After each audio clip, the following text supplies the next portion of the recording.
All right, welcome back, everyone, to The Boiling Point, Episode 11, The Final Frontier. We're going to talk about Star Trek, the entire franchise, all the different shows and the movies. But first, I have a correction on 2 episodes ago, Episode 8. When I was talking to Gavin Sr., I misquoted Thomas Jefferson. I said that those who are willing to sacrifice liberty for safety deserve neither safety nor liberty. I quoted that as Thomas Jefferson. That was not Thomas Jefferson. It was Ben Franklin. So, my apologies. I have now corrected it. Get on your game, Gunner. Come on. Yeah, I know. This is the internet. That's just forever. It's okay. I just corrected it. That's true. Make sure you go to facebook.com/The Boiling Point Podcast to stay up to date with all our episodes. And, of course, we have gear, apparel, the Boiling Point Podcast coffee mug, which is now available. Make sure you grab that for a limited time. Coffee mug? Yes, coffee mug now. Coffee mix. Yes, it does indeed. It has the small DBP logo with the Facebook address underneath it, and then on the other side it has the Boiling Point. Is it like a mug or is it like it's travel mug? No, it's a mug. Yeah, that's a coffee mug. Yep. Okay. Yep. Very good priced. So make sure you go over to the Facebook page, check that out. There's links there. There's also will be links in the description of this as well. And now that we paid the bills, on with the show. I feel like we should do Curtis. A theme song or something. We should all be like, boop, boop. Yes, I know. There's still no opening or anything, but we're working on that. So we're going to talk. We hanging here, Nick. Just leave we have co-host. We have co-host Nick back with us, and our special guest is Curtis One Sky back with us, who is, besides me, is the senior Star Trek correspondent. I will absolutely concede that one. I'm not caught up to date on Discovery, so you're going to have to lead the discussion on that one. We're going to leave Discovery out of it, except for at the beginning here when we discuss the timeline. That's what we're going to talk about first, chronologically, where all these shows take place in this vast Star Trek universe.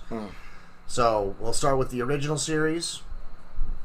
Curtis, would you like to set us up with that? The timeline is? The original series in the 70s. I mean, if we're going to go in timeline, we don't actually start with the original series. We would technically all go all the way back to Enterprise.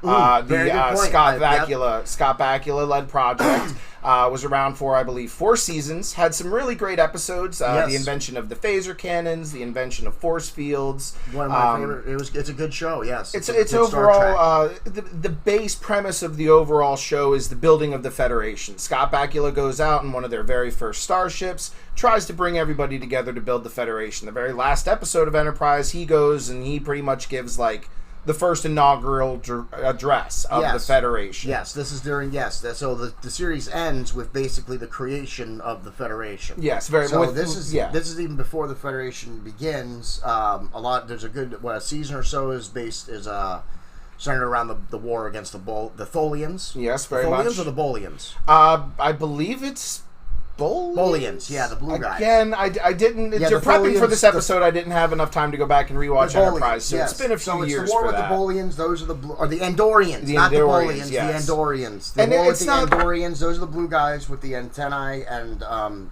Bolians are very formidable against what is not the Federation. I mean, they're the Federation, but it's really only Earth. Eventually, they come together in... yes, and then they're part of the Federation. Exactly, with them and the the Vulcans. It's kind of the threat of the Klingons, and we get a few vague references to the Romulans every now and then. It's not something that they really focus too much on in the series, but every now and then they treat the Romulans as like the lurking big bad guy. Yeah. That also helps him bring together quite a number of systems, the different external threats on these species that share, similar space. Yeah. And then Bakula goes around and he brings everybody together. He saves this planet, saves that planet, does this fetch mission. Yeah. And, it's a very basic Star Trek but it's very series, informative. And it's very good. Yeah. It's very informative because that's when they, during the series, you get to see them develop what Red Alert is. Okay. You remember, Nick, when they used to call it Red Alert, and then the shields would go up. Yeah, first time that happens. They actually showcase the developing of that and how that even becomes to pass. Enterprise goes back a long way, even before shields. I think it's the first season. It's just hull integrity. Hull integrity. Yeah. They develop shields on the show. There's no holodecks. Or what is the very base level of shields at the time. There's no holodecks on the ships. The ships are very utilitarian, very small. Like, everything has its purpose. Torpedoes are so literally torpedoes.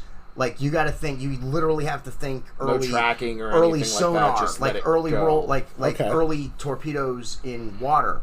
Like, where there's no tracking, there's no homing, where they just fire it, and it really goes a direction. There's not really much homing in the first couple times they shoot torpedoes either. Oh, wow. Torpedoes are not the weapon that they are later on in many of the other series. Again, I mean, and that's true throughout most of that series. You see these technologies begin to be created. Force fields. Again, force fields. That's probably one of my favorite episodes of Enterprise, because it's literally like a horror show episode. There's this alien that's stalking through. No, different episode. Oh, was it? No, the Borg episode is a good episode, but that's kind of like a standalone. I thought that was when they developed. I thought that was when they developed the force fields. No, there was actually it was a completely separate episode. I think season 2, maybe late season 1. My memory's a little foggy I might have to yield to you on the Enterprise. But there's kind of like it's almost like a horror haunted ship episode. There's this entity that's going around the ship attacking people and taking them out, and the way they eventually trap it is the engineer figures out how to make a force field. It's like, I've heard of it happening, I have just enough stuff on to make it happen, and they create the first on Starship force field. Yeah. Of course, as it does every time they do these things for the first time, it blows out half the ship's systems. Yeah. Because it very much is a wash, rinse, repeat thing, which is why I think it didn't really make it past 4 seasons. There's only so many stories you can tell. Yeah. But once Enterprise ends, the next thing we run to is the original series. Yes. Shatner. Yep. In all his glory.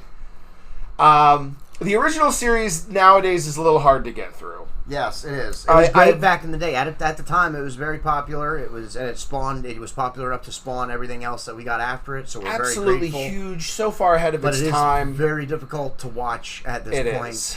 I've made it most of the way through. I will admit, not seeing every episode. I can handle the movies. Listen, I can watch the original series movies, all 6 movies, or is there 7? I don't know. No, I think there's only 6 because number 6 was pretty not good, and I think at that point they were like, we need to be done. But it was the original series. I just can't. I can watch the movies, but I just can't watch. There's some good stuff. The original series. There's some good stuff. You watch the original series nowadays to get the framework, to get the little bit of the few things that they carried over from the very first series. Red Alert, the different hierarchies within Starfleet. Yeah. Tribbles, obviously, one of the great things to come from the original series. I mean, Kirk and Uhura's kiss, the very first interracial kiss on network television. Like, there are reasons, there are, like, historical and good reasons to go back and rewatch the original series, but it's really hard. It's hard, man. I'm telling you, as someone who watches a lot of Star Trek, it's hard to go back and watch that first series. It's not easy. And for me, like, I that would be really hard because, I came in with Next Generation. Yes, which is where we would go. After which is where we would go next. But first, before we get off the original series, the one thing I will say that really saves if you try and do an original series watch through, Leonard fucking Nimoy. Yeah, no doubt. Spock saves that show. No doubt. If you want to get the best episodes of that show, just Google the Spock episodes and then go and watch those like half dozen to dozen episodes, because that's where you're going to get the best episodes. Yeah, absolutely. Whenever they give Leonard Nimoy, and even when Shatner's there and is like interacting with Spock, there's a chemistry there that is obviously very, very. It's very apparent on screen. They work well together as actors. They respect each other, and they work well together. The rest, again, if you're going to watch an original series rewatch, get the Spock, Kirk heavy episodes and just kind of skip through or just ignore a lot of the filler episodes, because there's a lot of nonsense. Yeah, and you're right. Leonard Nimoy as Spock is one of the greatest. You have to give it up. You have to give it up to the master. One of the greatest. Yeah, I mean, he embodied Spock in a way that his delivery that we don't see very often right now. Absolutely. Except for maybe a little bit in Marvel movies, because so many of those actors are just like embodied the roles, like Robert Downey Jr. For example. Absolutely. But let's wait. Leonard Nimoy was Spock. He just, man, I mean, he really showed us what the Vulcans like. That was the premise for what all of the Vulcans who played very Vulcans much so. Like all the Vulcans who follow in the Vulcan lore. Plays Sarek.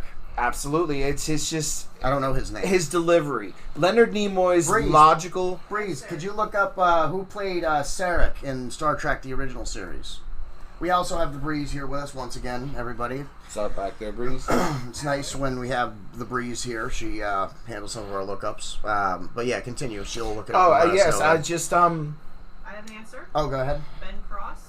Ben Cross. Okay, he's done other things. He plays Sarek, and he plays Sarek, and he plays Sarek in The Next Generation. Yes, also, he does. He pretty much plays the role the whole way through. Up to this day, absolutely. I believe he's still alive.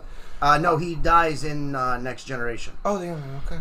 Yes. Yeah, that's right. I remember that episode. Yep. But Leonard Nimoy, I just want to touch this one last thing, just on Leonard Nimoy, his delivery, that eyebrow raising, the pure logic, and that doesn't work without Leonard Nimoy's laser accurate delivery. Like, it just is, because he was funny without even trying to be funny. Yeah. But at the same time, when it was a situation, you knew that Spock was there, you knew Spock was ready, he was ready to do that Vulcan nerve pinch on anybody in a heartbeat, but just that pure logic and that dry wit and Leonard Nimoy's delivery and portrayal of that character really is one of the several things that really made that show the legend that it is, and lead on to other things that we see today. Dr. McCoy, I mean, go ahead. Are you saying that you don't think that the franchise would have continued had he not have played that character? I don't think it would have been nearly as successful without Leonard Nimoy playing Spock. I believe I mean, Shatner as Captain Kirk. Again, taking nothing from him. Yeah, no, and Leonard Nimoy as Spock. I mean, they really cast everybody in that show. It was really a perfect storm of casting. Because everybody played their roles so well. But I just don't think without Leonard Nimoy, because not only did he bring Leonard Nimoy as Spock, he did bring something extra. He brought some really good acting, but at the same time, he brought out the character of Spock.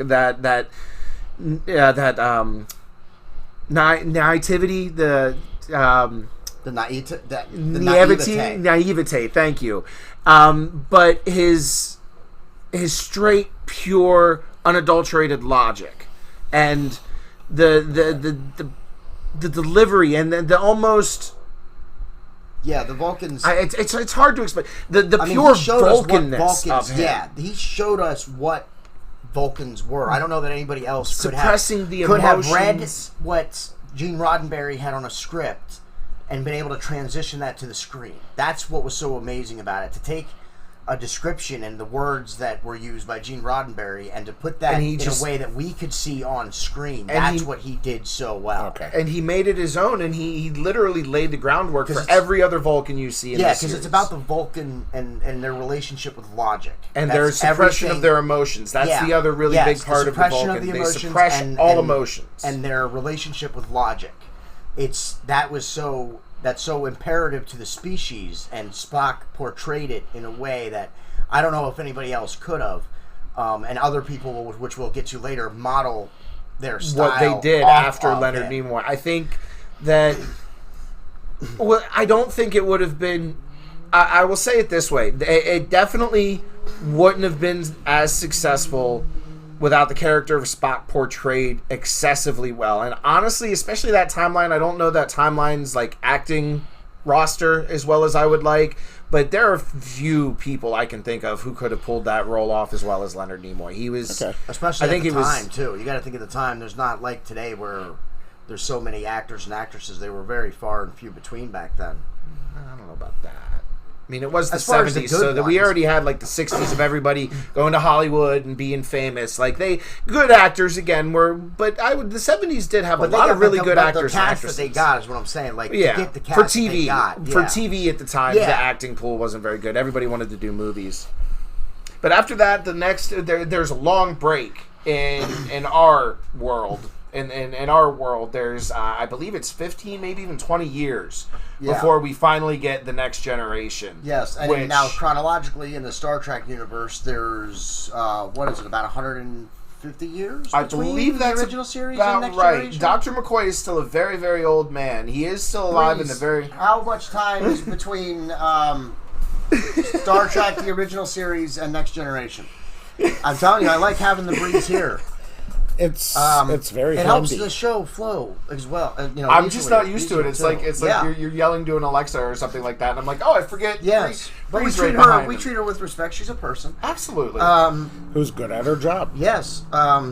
But yes, there's a bit of time there. I don't know if it's 150 years. Like I said, Dr. McCoy makes an appearance in the first episode. He's a very, very old man. They make him maked him up to make him look like ancient. Yeah. How old is it? Do you remember how old he is in that episode? I'll be honest with you. Not off the top of my head, no. He was only in it for a moment, and it was just a thing with him and Data, yes. But he's like, I think I want to say he's like 130, 140 years old. That's what I was thinking. Like I was thinking like 120 or 130 because by the time we get old. to the next generation, like humans are living that long pretty regularly. They have medicine, different technologies that have advanced our medical science far beyond anything that we are now, obviously, and Next Generation really brings a whole new level. Not only a new generation, because it brought back the old Trekkies who were already down for the original series, but it was well written. Again, very well casted. Yeah. Especially after like season 3, once everybody started hitting their strides and they actually got money. Yeah, in the early seasons, it's definitely Patrick Stewart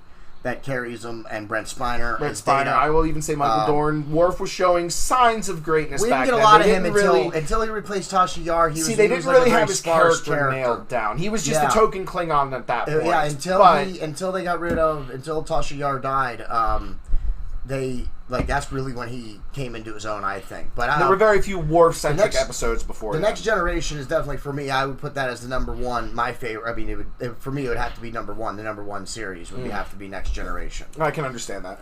And Patrick Stewart as Captain Jean-Luc Picard is iconic. Certainly, I mean, it's absolutely iconic. Yeah. Well, let me ask you this. Oh, go ahead, Breeze. Hold on one second. The Breeze has actually a research question for your question. Yeah. Are we looking for the fictional timeline between the two? Well, that's what we're looking for? Okay. Yeah. Do you have your answer then? Okay. Okay.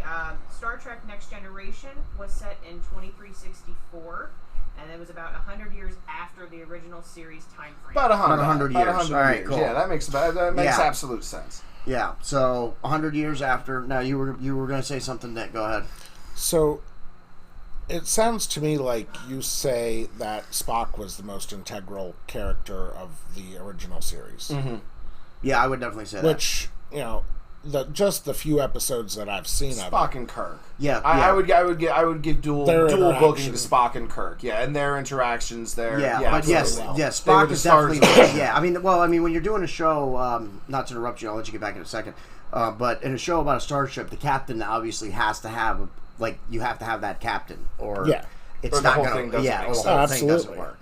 But I would agree. Yeah, I mean Kirk, of course, but Spock would definitely be the person. Yeah. Mm-hmm. Okay. So, who do you think fills that role in Next Generation? It's Lieutenant Commander Picard. Data. Really?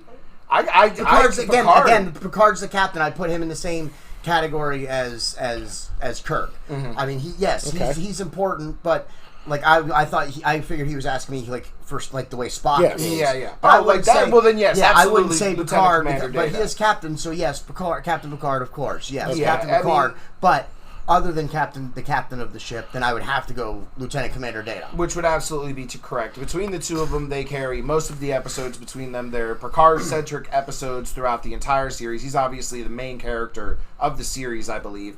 There are several, just each season, Data-centric episodes. They very much spend a lot of TV time and a lot of story time on Picard. And now, don't get me wrong, everybody has their storylines. You get Geordi LaForge, you get Riker. Yeah, there are Riker-centric episodes, absolutely. Yeah, but I think it's also like Curtis was saying, the relationship between Kirk and Spock. It's the same thing with Picard and Data because Data through the whole show is just trying to become more human. That's what he wants more than anything. He just wants to be human, and he can't be. He's an android, but he still searches for his humanity, through the show. And Picard guides him throughout the whole entire series. Whenever he has a question or a problem that's philosophical or about him personally, he will look to Picard, or even emotionally when he finally does get emotions. Even emotionally, he will look to Picard. Picard is his mentor. It's one of the reasons I believe that really resonated with the fans really well is because that's almost a direct inverse of Spock and Kirk. Absolutely. Because where Spock was trying to deny his humanity and embrace, because Spock is half human. Spock is half human. If you didn't know He has that. a Vulcan father, human mother. Spock was always tried to deny his humanity throughout most of the time, and just embrace the emotionless and cast off his emotions. Yeah. Whereas Data was always trying to embrace humanity, And whereas wanted the emotions that he couldn't was have. always trying to pull that humanity out of Spock, and the same way that Picard is trying to help Data along with this humanity, and it's a very good inverse of the Kirk Spock relationship that you see with Data and Picard. Yeah, absolutely. I mean, it's very polar opposite of each other. Yeah, Very much so. but very similar in a way, as well, because Kirk and Spock, even though Spock would always try and deny his humanity, he would always be brought back to it by Kirk's cavalier attitude. He would always have to be brought back to it. Okay. Because that was his captain, and I think that was his way of even though he tried to suppress his humanity, but kind of embraced it because he always followed what Kirk wanted. Even if it was completely illogical, he would still follow Kirk. And he would find ways to make it work. I mean, without Spock, most of Kirk's bullshit doesn't fly. Absolutely. And like, the only reason half of Kirk's nonsense even got... Like, that ship would be destroyed 10 times over without Spock being like, how the fuck am I going to get my captain out of this shit this week? And without Data, Picard dies a couple of times. Oh, yeah. I mean, no, that's literal, too. Like, Data literally... Because he's an android, he's immune to... A lot of things. And he just steps in front. And, I mean, because he's a good officer. Anytime... The captain, you protect the captain at all costs. Anytime Data has been needed to step up, he has stepped up. Like Brent Spiner, the character of Data, not only really well written, really well acted by Brent Spiner. And again, you get with somebody who is an amazing actor even before Star Trek. He wasn't really well known. He was more on the Shakespeare scene in London. He was very much a stage actor, a couple of like BBC voice roles here and there. But when they took a chance on Patrick Stewart or Jean-Luc Picard, they hit the fucking jackpot. Yeah. Because they brought the gravitas, the pronunciation, the Commander Wolf fire phasers of a trained... Which was also risky. Seasoned veteran Shakespearean actor, which gave Picard a whole level of command and of authority that we had never seen before on a Starship. Not even by Kirk, because Kirk's very cavalier. Yeah, he's very fire the phasers, Mr. Sulu. But Picard brings that authority and that respectability, because when he's standing up there and he's communicating, this is the USS Enterprise, I am Captain Jean-Luc Picard, release those hostages, there is a gravitas, there is a authority, there's a power in his performance that really, again, it just excels the series and takes it for how long that it did. The only reason The Next Generation went as long as it did and is such a force as it is even to this day in the fandom is, again, because of these amazing actors and writers who just came together and merged into this amazing show. Yeah. So, go ahead. Let me, I want to pose a question out here, and I have a feeling this is going to become quite the conversation. All right. Take the two captains. Yeah, well, we need to have this conversation at the end of the timeline. No, you have to wait. We're not even through all the shows yet. Because me and Gunnar are going to have that conversation. Yes. Me and Gunnar have had that conversation. You are missing. We haven't even gotten to my component yet, but we're not ready to get there. We're going to stay on Next Generation for just another The next thing I want to talk about Next Generation. Back to that. Oh, absolutely. We're getting there. Don't worry about that. Yeah, let's stay on Next Generation for a moment. The next thing I want to bring up, one of the other things that I really think the Next Generation brought that really added to the lore of Star Trek was the Q. Q. Q and the Q Continuum. Right where I was going next. All right. John Delancey. That's who I would give. I wish I could have you asked who the most essential character is. Of course, the captain of a ship show. Of course, the captain's going to be one of the most important. Commander Data, absolutely the second most important in terms of the crew and many things. And let's not take anything away from Riker and Worf and everybody else. And we'll get into some of those other characters, because I want to talk about Riker and Worf then too. But listen, and Q. Without Q and without John Delancey and his performance as Q, you also, I don't think, get it to go as long as you do either. He is absolutely magnificent as Q. You want to know how magnificent Q is? Tom Hiddleston, Loki, has said in interviews that he based his Loki off Q. Yeah. The Really? trickster, the omnipotent trickster god with powers, but the love of like his trickster side. Series and the You series, know what? He picked I a can lot of that actually off see of that. Q. and the series. I don't know if you know this, Nick, but the Oh, series my both God. begins and ends with Q. The very first episode and the very last episode are Q episodes. I don't know if I ever paid attention to that. And it's about the same topic because in the very first episode, the Q come after them, and Picard is put on for the crimes of humanity.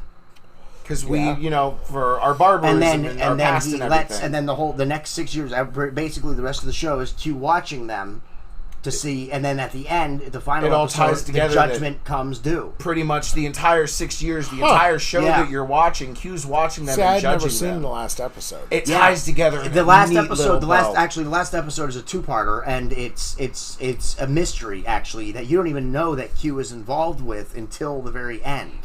You do because about halfway through. Yeah, because he does start showing up to him to start giving him some hints as Q does. One of the greatest things about the Next Generations it is one of the very few TV series that ties everything up into a nice, neat little bow at the end of it. Yeah, everything is accounted for. You know where everybody's going. You know there's no like leftover secrets or leftover mysteries because that last episode ties even without the everything movies. together. Yeah, even if you didn't have the movies Next are great. Generation movies, you could have had just the series end and that be the end. Well, it just would've been means fine. that they had very good writers. Oh, Yeah. absolutely. You have to give credit to Yes. Gene Roddenberry, who created it all and executive produced Next Generation up until he couldn't anymore. Health reasons. He was getting pretty old at that point. But beyond that, their writers' room is a who's who of people, especially back then, and even Picard has a writers list of a writers' room who's who of amazing TV writers right now. Star Trek has never.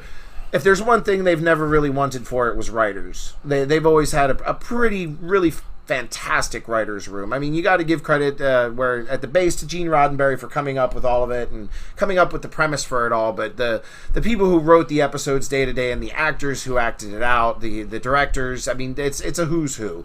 LeVar Burton even directed a couple of the episodes of The Next Generation. You know, he had directing he'd been directing Reading Rainbow for friggin' 20 some years. Jonathan Frakes, he actually he's directing a few. Jonathan Frakes is actually he directed some of the Picards, and he's actually on slate to direct 2 or 3 episodes of season 2 of Picard. Oh yeah, very good. But we're getting ahead of ourselves a little bit. Jonathan Frakes is Commander that William might be Riker. partly my fault. No, it's all right. William That's how these conversations flow. I love it. Yep, Commander Riker is who Jonathan Frakes plays, so everybody knows. Yeah, a the first great number officer. 2. One of the I would say I don't think anybody could argue that he's the greatest first officer. But Spock was a science officer. See, that's the difference. Hold on, that's the difference though between the original series. That was another big difference between Kirk being a cowboy, so to speak. Okay, cavalier. You know, he didn't really technically have a first officer. Spock was his first officer, but he's also a science officer, and that's a little bit weird to have. Yeah, technically Spock. Also, I mean, he is technically in title. He's the first officer, but he is the science officer. He's got duties that keep him. In the original series, the chain of command and rank is not as big of a thing as it is more in Next Generation. Stone at that point. It's very informal still. You know, Starfleet still being very early in their career. It's not as formal at that point. And Next Generation, it's much. Yeah, in Next Generation, it's much more formal, much more established. Commander Riker is his first officer. Lieutenant Commander. I didn't even think of that. Lieutenant Commander Data. Lieutenant Commander Data is the second officer and the operations officer. Lieutenant Commander Geordi LaForge is the engineering officer. Well, after season 1?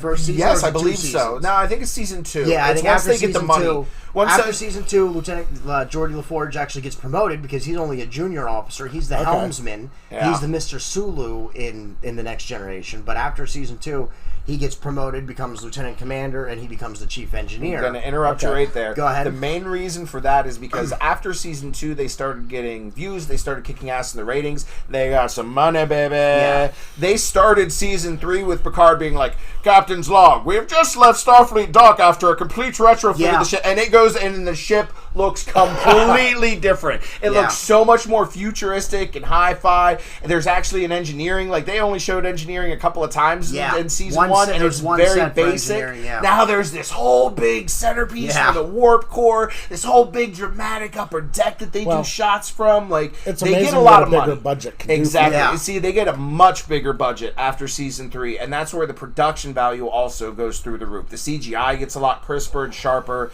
The aliens get a lot more clear. Their prosthetics get a lot more believable. Like, the production value from season 3 on is really fantastic, and you really can't take too much away from season 1 and 2. They were doing great things with what they had. Yeah, definitely with what they had. With what they had, they were doing some amazing things. But from season 3 on, the production value goes through the roof, and it really shows in the quality of the product they put out. Yes. Also, I think what helped it is that the new Enterprise, the way the saucer separation. I think that was a big thing. I mean, they did that. They did that the very first episode. Exactly. Riker's trial by fire was bringing the saucer section back manually. No computers, nothing. Picard made him do that shit by stick in hand. Yep. And he did it. So, all right, let's move on then. We talked about. No, hold on. There's one more really important incident that happens in the Next Generation that I think we have to cover before we go on, because one of the really big things that takes place throughout Enterprise and the original series and Next Generation, the warp drives keep getting faster and faster and faster. Okay. About halfway through season 4 or 5, they had to figure something out, because you can't keep going up warp 15, warp 20, warp blah blah blah. This is a show that Well, technically warp. No, I mean travel. early they established that warp 10 was technically the speed of light. So going faster than that, no, they it's didn't have the warp by capability. warp is way faster than the speed of light. Whatever. But there was an episode in Discovery where they introduced to the canon the fact that above warp 9 starts causing massive damage to subspace, which is where they form these warp bubbles. That's how their technology works. So they imposed a very strict law on all Federation and all Federation treated allied spaces that anything above warp 9 was only to be used in. I don't think it was actually. I think it was warp 5. Yeah, it's like I think it's like warp 8 or something like that, because Picard goes to warp 8 like nobody's business. No, I really think it was lower. The Breeze. I don't know if you're going to be able to find this one out, but if you could find out, it's a pretty obsure question. Yeah, I know what the warp speed was. Warp speed limit in Star Trek: The Next Generation. Yeah. I think they're allowed to go past 8 like in emergencies, but I'm pretty sure it's like warp 7 or warp 8 where there's... Well, especially when they got the emergency, they could do whatever speed they want, but I'm pretty sure, I only want to say it was warp 5 or 6. But from that stuck from canon throughout the rest of the timeline that we're going to talk about. Like, they don't go any faster. Actually, yes, that's not true. I have some information that you don't have, but continue your thought. Well, I mean, just straight up warp drive. They do trans-warp corridors and shit like that. Breeze, you got an answer for me? I have an answer for you. Okay. Okay, so the normal operating speed of the Enterprise D Galaxy class was warp 6. Maximum rate cruise was warp 9.2, and maximum design speed of warp factor 9.6. And they were faster than that. To repeat that for people who may not have heard her. Yes, they would normally operate right around warp 6, and then they were able to get up to about warp 9.6, like, as their absolute fastest speed. Actually, I'm pretty sure when they were running from the Borg, they got up to 9.7. Yeah, 9.8. he got real close, but that was only once. That was pushing. That was, of course, after the warnings from Mr. LaForge saying, "Captain, we are going to go way beyond our guidance limits here." And that's actually engage, Mr. LaForge. That's actually a great segue, because that's the last thing I want to talk about the Next Generation. It's in the timeline of the product that we as consumers, as viewers, got. It also introduced us to the Borg, which really changed the whole game for everything. And that was also when the first episode of the Borg. That was something. That was just something. That was the Borg. Because Q was like, "You think you know what's out there?" Yeah. Oh, that's he's like, "I'm going to show you, Captain, what's out there." And he warped into a single, broken down, already quite messed up Borg cube, and that Borg cube proceeded to whip the Enterprise's ass back and forth. Yeah. Hold on one second now, because what happened was they started reaching in the Next Generation. They reached the point where the Enterprise was on orders. They were going out into space that had not been explored by them. Farther than any man's vessel had gone before. They were going out into new space, okay? And Q shows up and like he says, you think you know what's out here? Because he orders him home. He says you should return home back to Earth now. You cannot. Do He's not like go turn any around. further. He's like turn around and actually go he back does it home. in a really cool old voice. He's like, thou shalt not go any farther. Yeah. Thou shalt must turn back and return forth home. Like Great episodes. Go back and find the Q episodes. Mwah, masterpieces. But all right, and. Picard's like, no, we're doing this, from, you're not supposed to interfere. You told us that you would let us be. Back from the first episode when he puts him on trial. Because a deal is made, actually, during the first episode of the trial where he says, test us now. So that's what the next couple seasons become about, is Q watching them go through all this stuff. But the Borg episode, he says, no, you shouldn't go any further. And then, Picard persists, as he does. And so Stubborn Q bastard. says, fine, and he snaps his fingers and sends him 2 years into space. It would literally, if they went maximum warp, it would take them 2 years to get back to Federation space from where Q put them. Oh, wow. Towards the Delta Quadrant. And they run into a cube, which has been damaged, but is still quite functional. And that's their first encounter with the Borg, and they just get trashed. I mean, because they have no idea. The end of the episode is Picard pleading with Q to save them, and Q finally eventually does, but and again, Picard then, in great fashion convinces Q to continue to let them roam free, and he's like, "Hey, we know now. We'll be ready for him next time. Picard is very. Picard is perfect for that captain to go out into space. He's stubborn. He's gonna go. He's gonna do his mission. He's going to do it. That was an important Guinan episode, Whoopi Goldberg. Because her species had been assimilated by the Borg. There was only a few thousand of her species left in the galaxy. Because the Borg... So she knew that. Yeah, she was the only person, when they come across the Borg, she tells them and says, listen, this is who they are. It's a great Guinan and you don't episode. want... you need to get out of here now. Because she's fully PTSD from the Borg. As soon as she sees that cube, she starts flipping. And then at the end of the episode... They are a very mentally, clear race. She's got limited telepathy. There's always very much mystery around Guinan's race. Guinan's race is something that's, a little bit further along on the evolutionary tree. They've got some shit going on with Guinan's race. They never really clear up that mystery. That's the one little... Yeah. Well, it's the one little strand of ribbon that's not tucked neatly in that bow is what's going on with Guinan's race. Yeah, we don't know about Guinan's race. But that might get tucked in here soon because Maybe. She's been confirmed for season 2 of Picard. That'd be interesting. Yeah. Guinan is listen, you have to run, and you run quick, and you run now. And of course Picard still doesn't listen. That's when they get their ass kicked. Now, but at the end of the episode, Guinan, Whoopi Goldberg says to him about how maybe it was a blessing in disguise because now they know about them. They'll be coming. You know what I mean? Okay. The Borg were unaware as far as the humans knew. We find out later that that's not correct. They are aware of humans and have assimilated humans prior to that encounter. But as far as they knew at the time, that was their first encounter with the Borg. So you know that they're going to be coming. Oh, because during that whole thing, they scanned all their computers. They got all their knowledge. They pretty much just completely slapped around. Yeah, of course. Then we should talk about the episode where Picard actually gets assimilated. Then in a later episode, Picard gets assimilated, and that's big too. That's a huge episode. For anybody who doesn't know, the Borg, what they do is they're these half mechanical, half biological beings. And cybernetic biological organisms. They assimilate humanoids. So what their assimilation process is, they pretty much inject these little nano machines into your blood, and those little nano machines build all this technology within your body, and you become Borg. Your mind gets put into this collective. They have a hive mind. Every single Borg is connected to every single other Borg, probably with the exception of the Queen, who just dips in whenever she wants to. Yeah, the Queen has ultimate control. Queen or Queens, have ultimate control of the collective.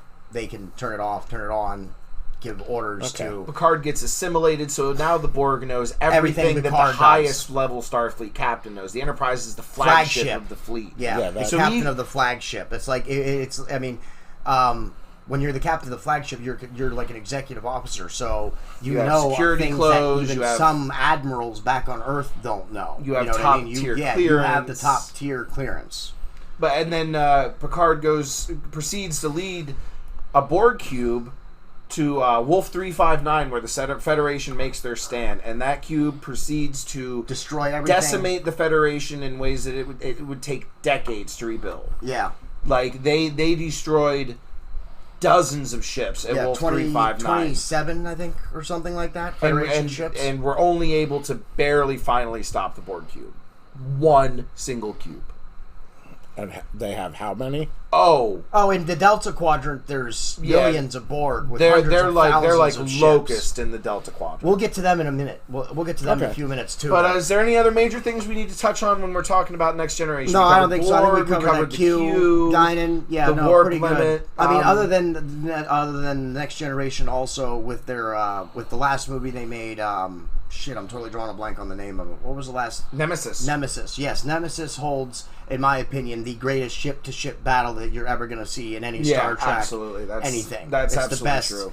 The Enterprise the best ship-to-ship battle you're ever going to see. Because in the very first Next Generation movie, the Enterprise D, the one that they've had throughout the whole TV series, gets destroyed at the end of the battle. Yeah. So, and the movies from that point on, they have the Enterprise First D, Contact. this beautiful, sleek new ship. Beautiful Enterprise E, smaller but beautiful, but more powerful in other ways. Sleeker. Okay. Because it's the Enterprise E versus the Predator. It's a Predator. Yeah, the Warbird, the Riemann Warbird Scimitar. Huge fucking ship. All these massive power. Primary and cannons, secondary shielding, something like 47 torpedo bays and phase cannons. Like it's a great battle. Disruptors.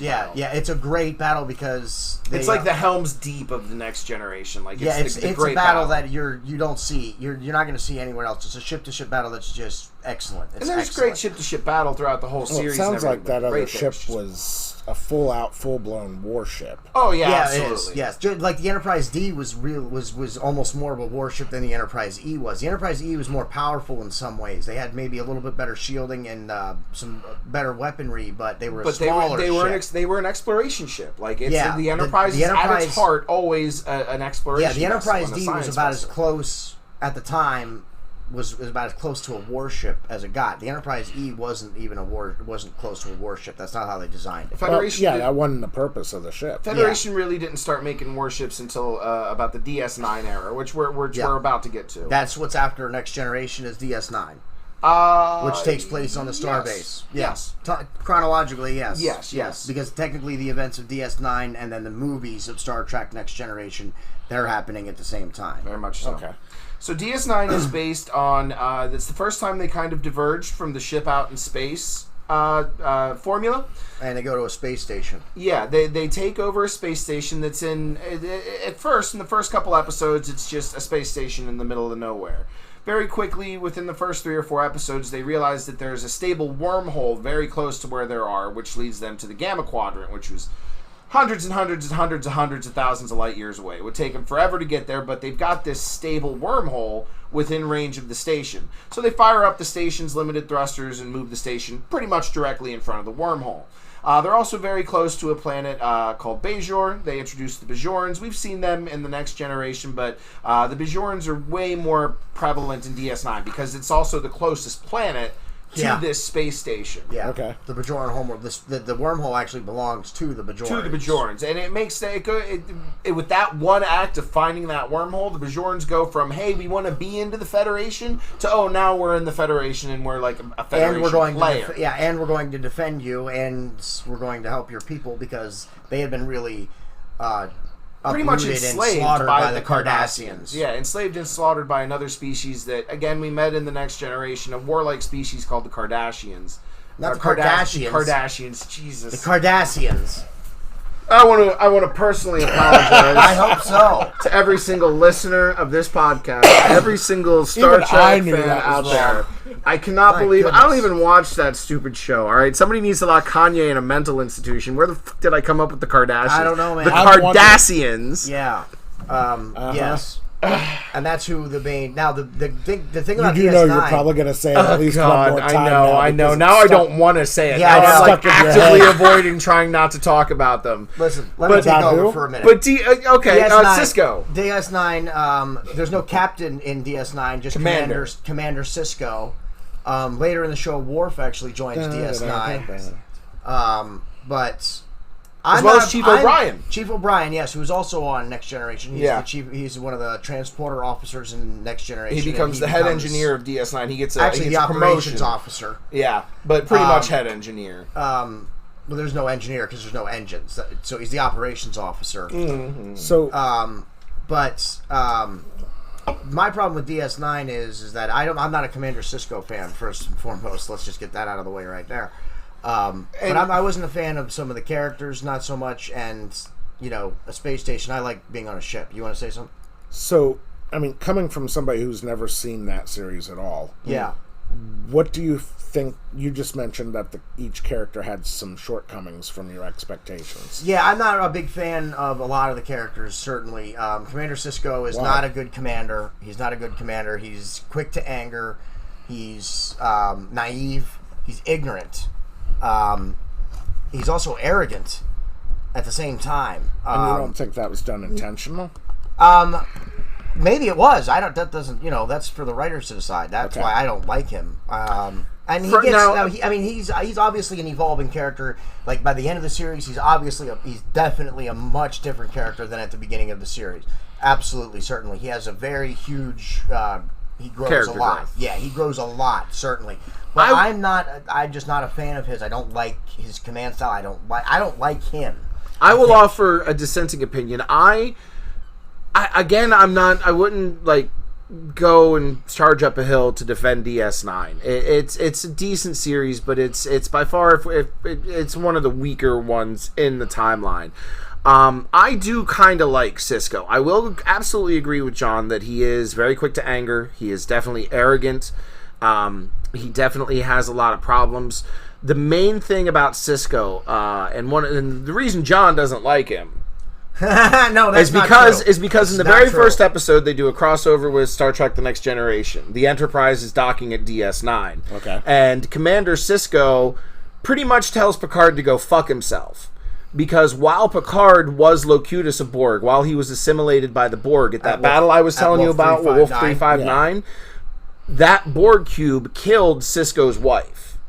Okay. She was in battle there, and he blew up his ship. Yeah, him and his son survived, but it left Sisko a widowed single father, which is why he took the posting on DS9. Definitely not. And he is very much coming off that loss. He's still very much grieving when the series starts. He is still very much angry when the series. He's very angry when the series starts. Fresh. Very much so. It is.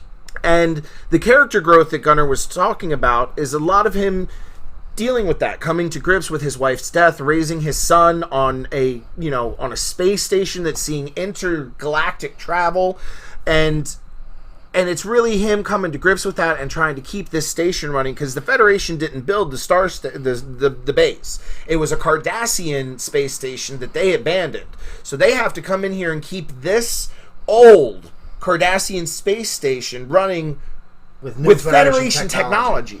So trying to merge those systems, there's a lot of really fun episodes in that, and like John said, there is a lot of character growth there with Sisko, and I think between the leaps and bounds he makes as a character, the emotional growth that he goes through, there's actually one of the very first wars we see in Star Trek: The Next Generation is the Dominion War. Well, at least a full done out war where we see the beginning and the end of it. We see the Dominion War in DS9, where the Dominion is this big empire of so many species that comes over from the other side of that wormhole they discovered and makes an invasion into our space.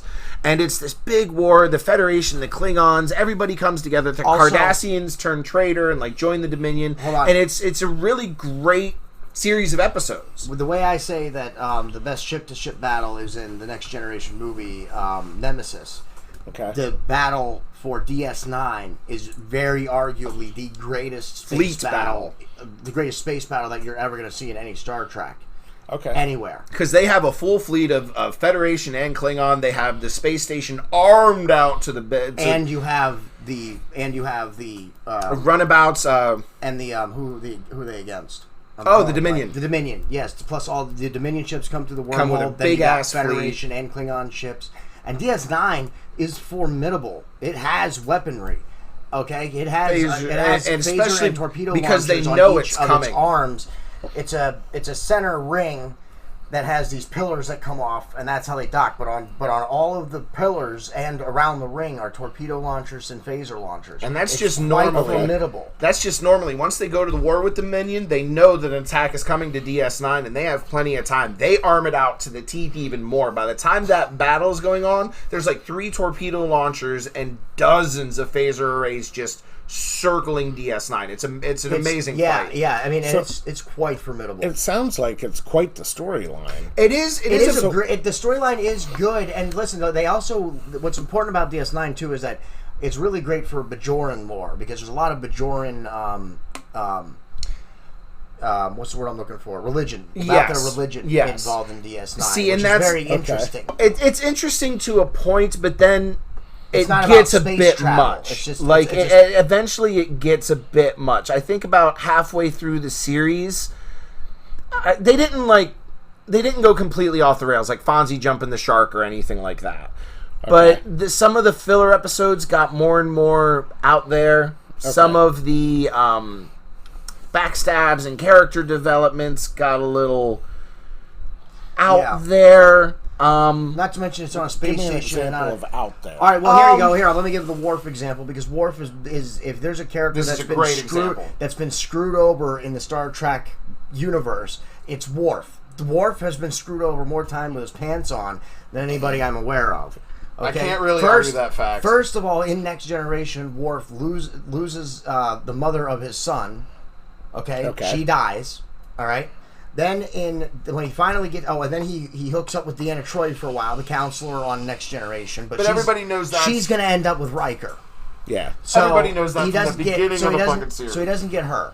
Then he goes to DS9 where he meets a Jadzia Dax. Yes, who is a Trill. Joined Trill. The Trill are really awesome species. The Trill by themselves are just, they look humanoid. They have some facial scales and some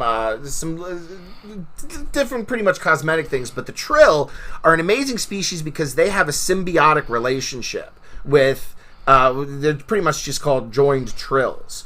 And they have this parasite, and certain Trills, when they reach a certain age, will be joined with a parasite, and they will get all of the memories, all of the experience of all of that parasite's previous hosts. Okay.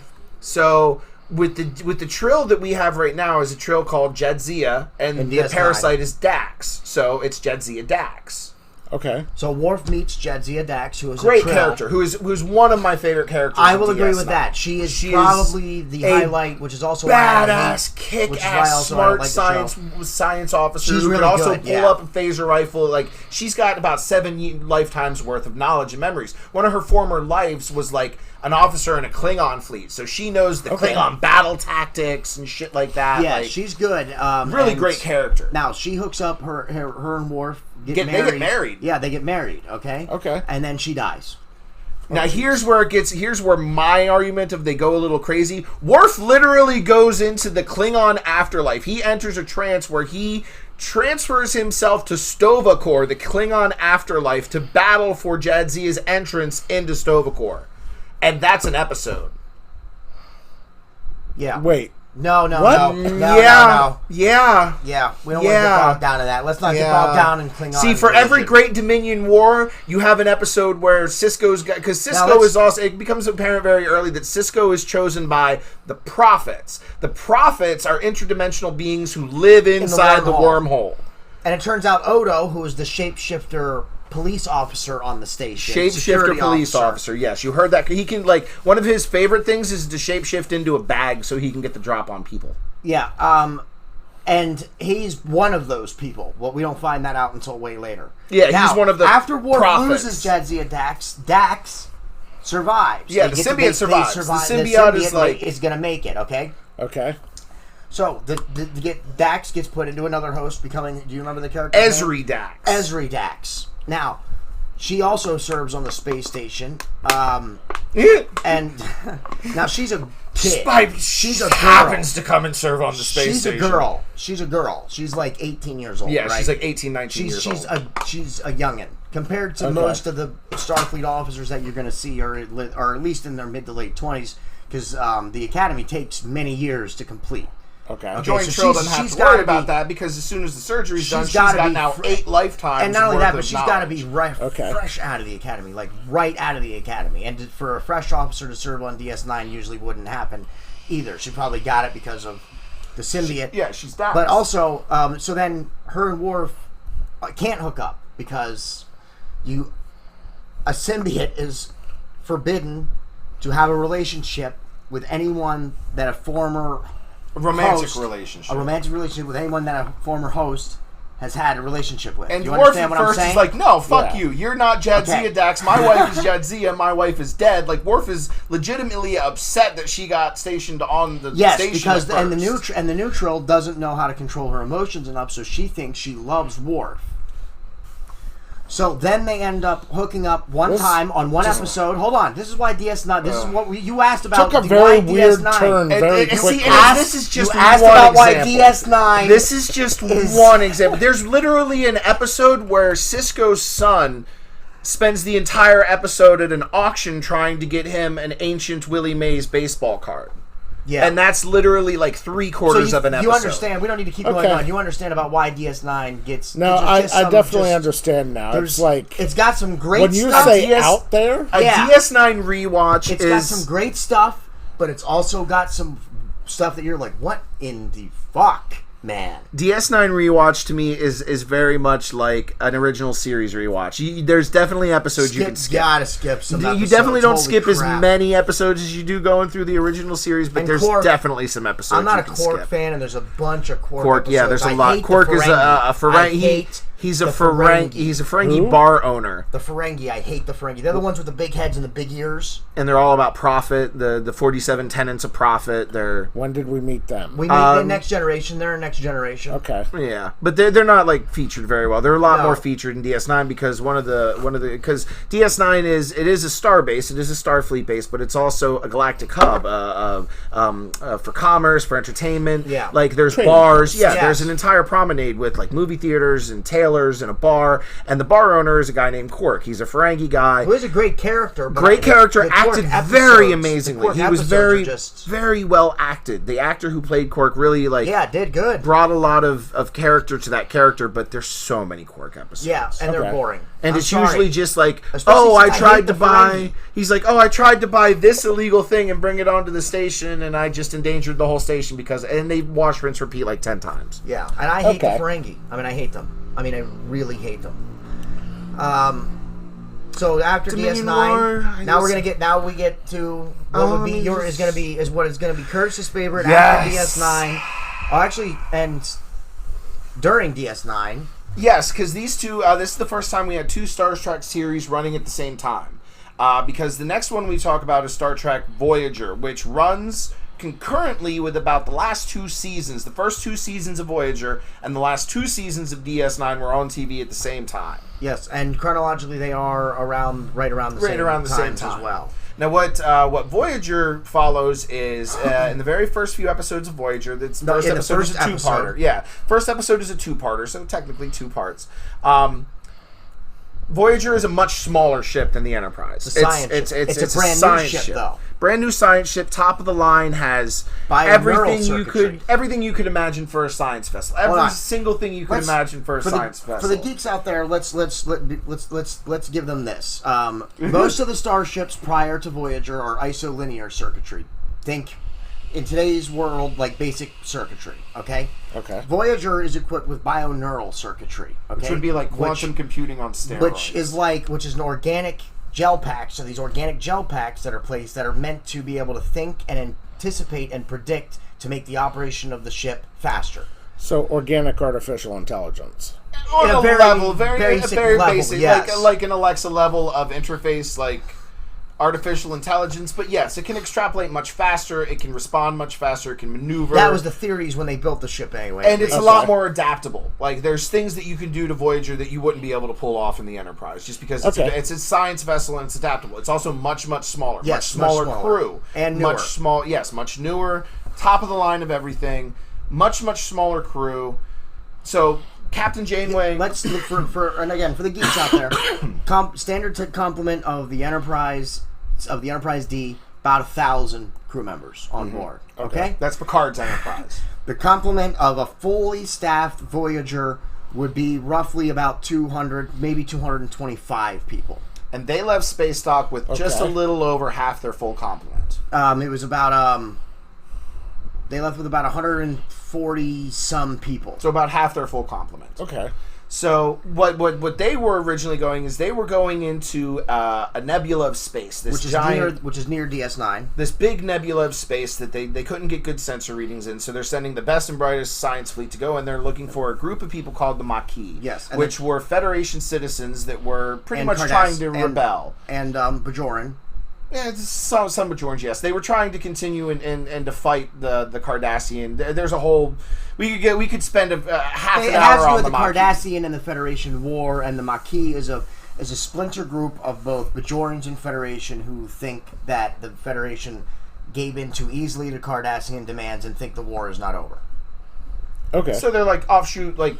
freedom fighters, renegades, terrorists, renegades, fighters, whichever one. Depending on your point of view. Depending on your point of view, all of those.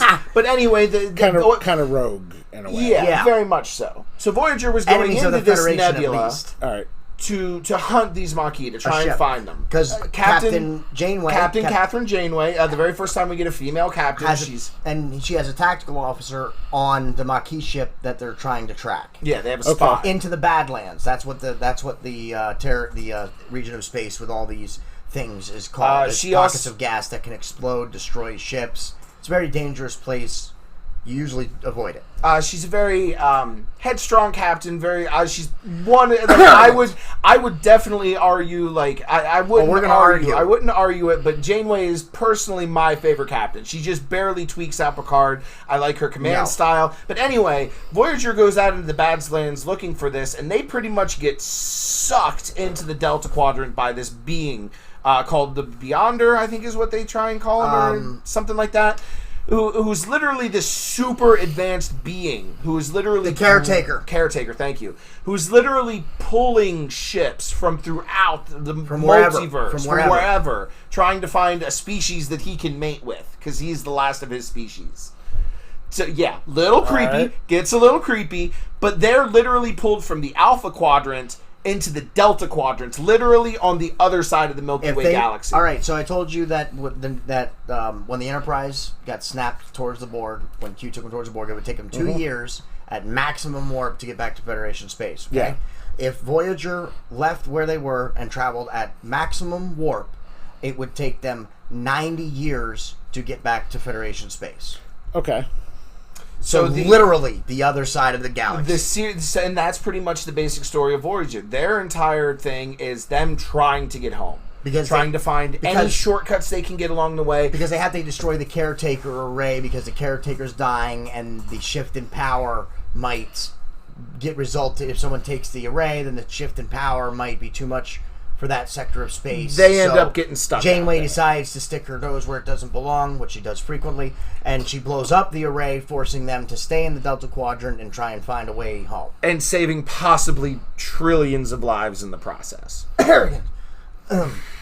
What was that? Oh, no, I just had a little cough. Yeah. You had a little cough? Yeah. No, I don't think that's going to come over very good audibly. What is great, there we go, another episode where Curtis thinks something won't come across good audibly, which won't even be noticeable by the viewers.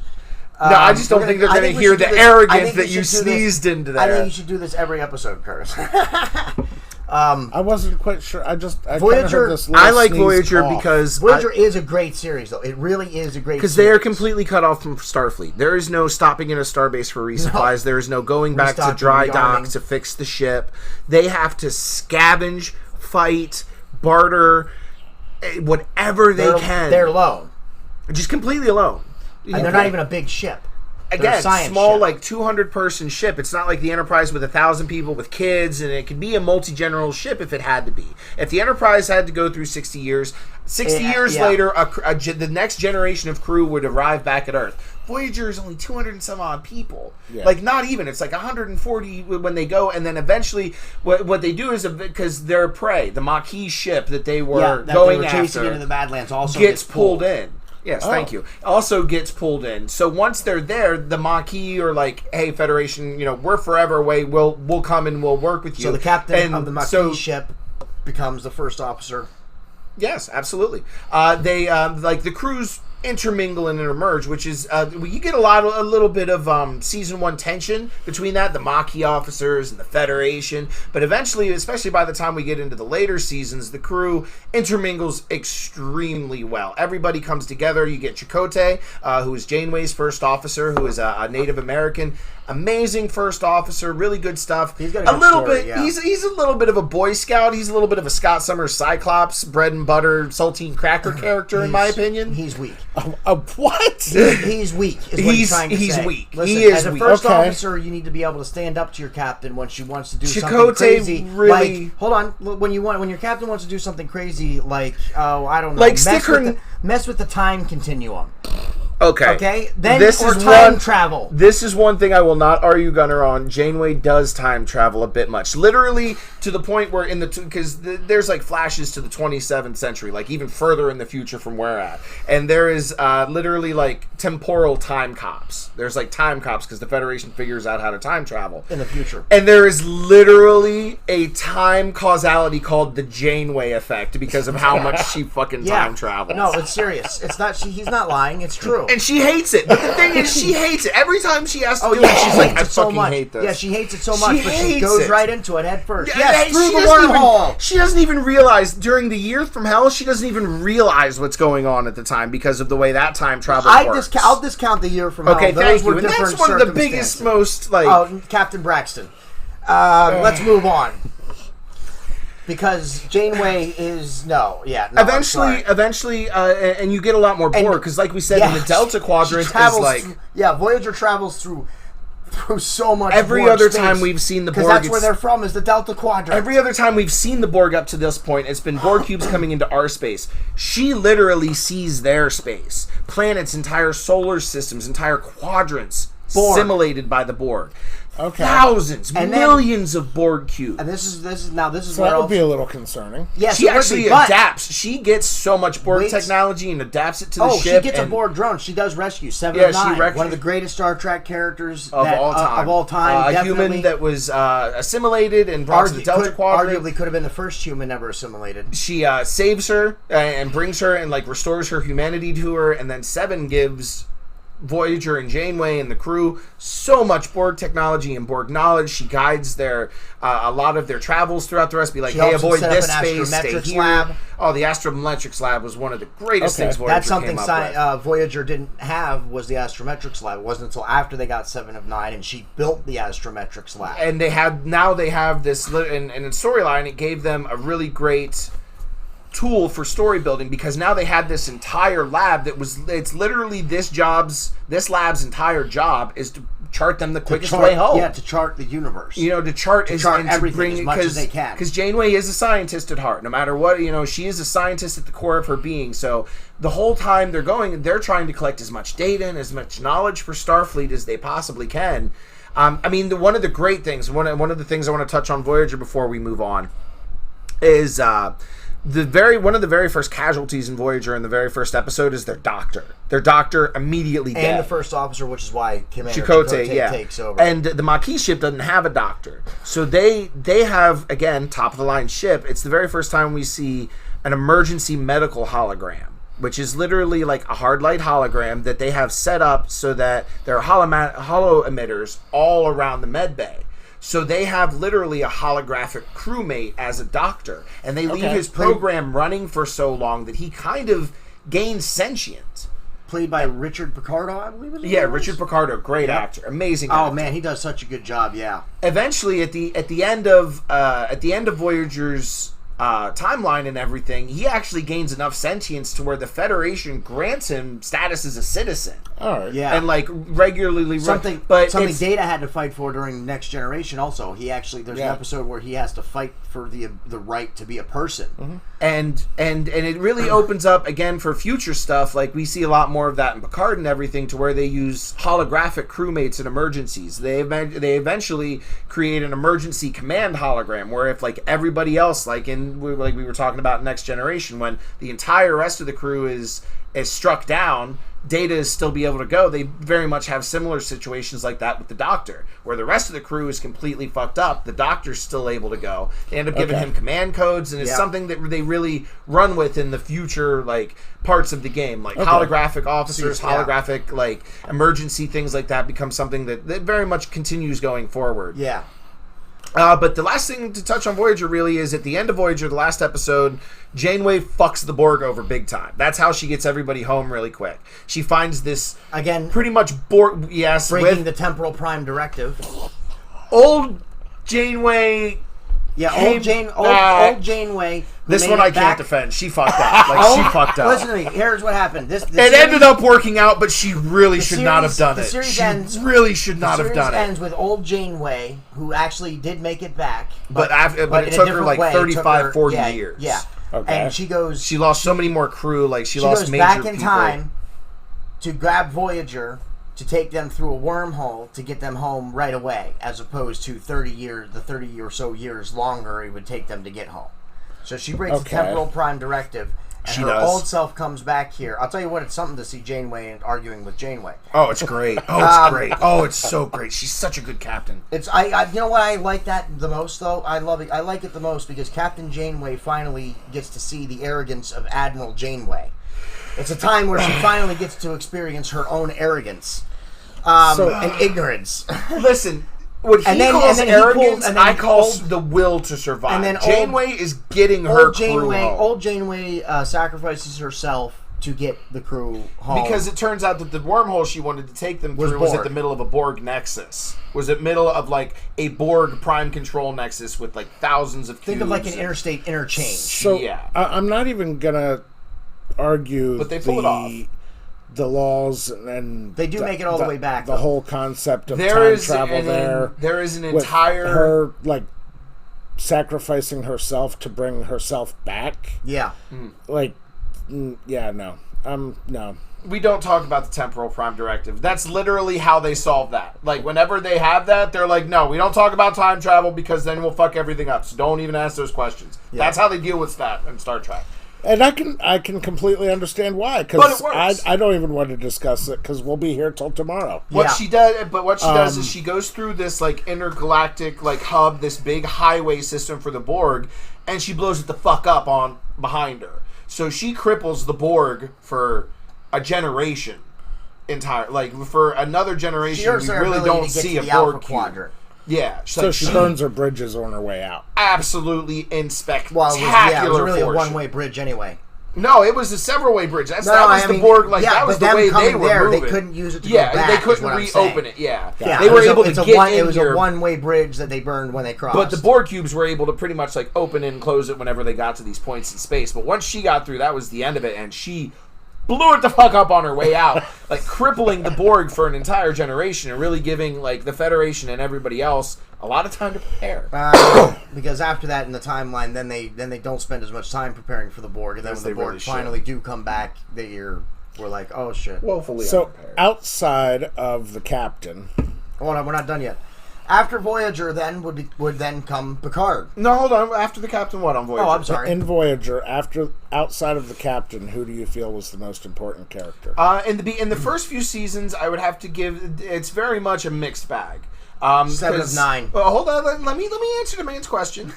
Let me answer the damn man's question. In the first couple seasons, pre 7 of 9, it's very much a mixed bag. You get a lot of really good Chakotay stuff. Tom Paris, who's their helmsman, he's the hotshot pilot.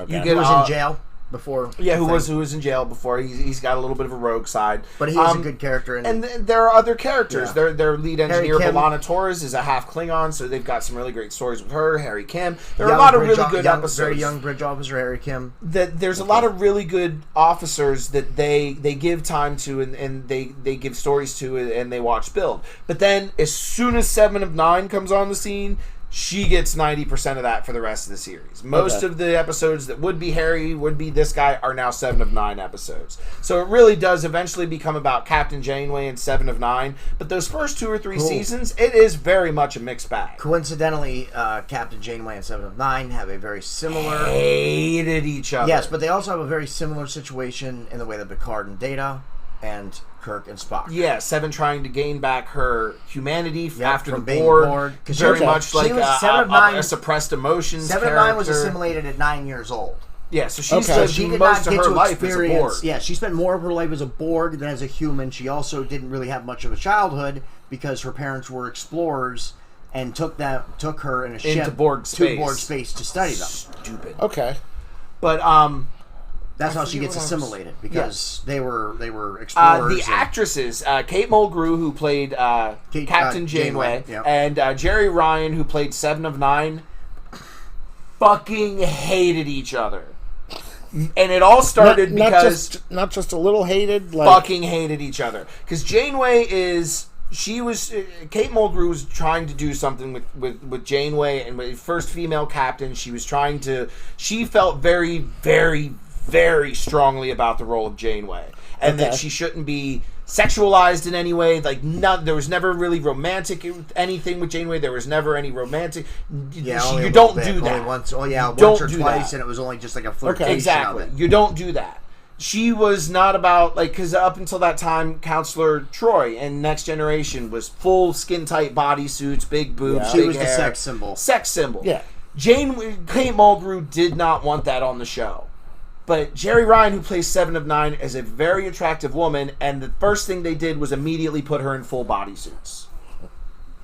Okay. Kate Mulgrew, as an actor, was very upset with that. She didn't want it to be sexualized like that. She didn't want the nerd crew jacking off to pictures of 7 of 9, and I can understand her argument of that, but at the same time, Jerry Ryan was just trying to play the character and trying to be an actress, and she's an amazing actress. She played 7 of 9. Excellent.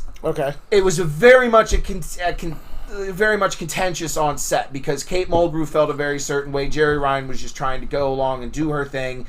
And, I mean, Kate Mulgrew even says in interviews now, she's like, yeah, I didn't handle that as well as I should have. She's like, I should have handled that completely differently. I did kind of make it a hostile environment for her. I would do it differently now. And she definitely kind of like me culped. But at the same time, she was like, but at the same time, I didn't like it that, all of a sudden we have a hot woman in a full-on skin-tight bodysuit on my show that I'm trying to do something on.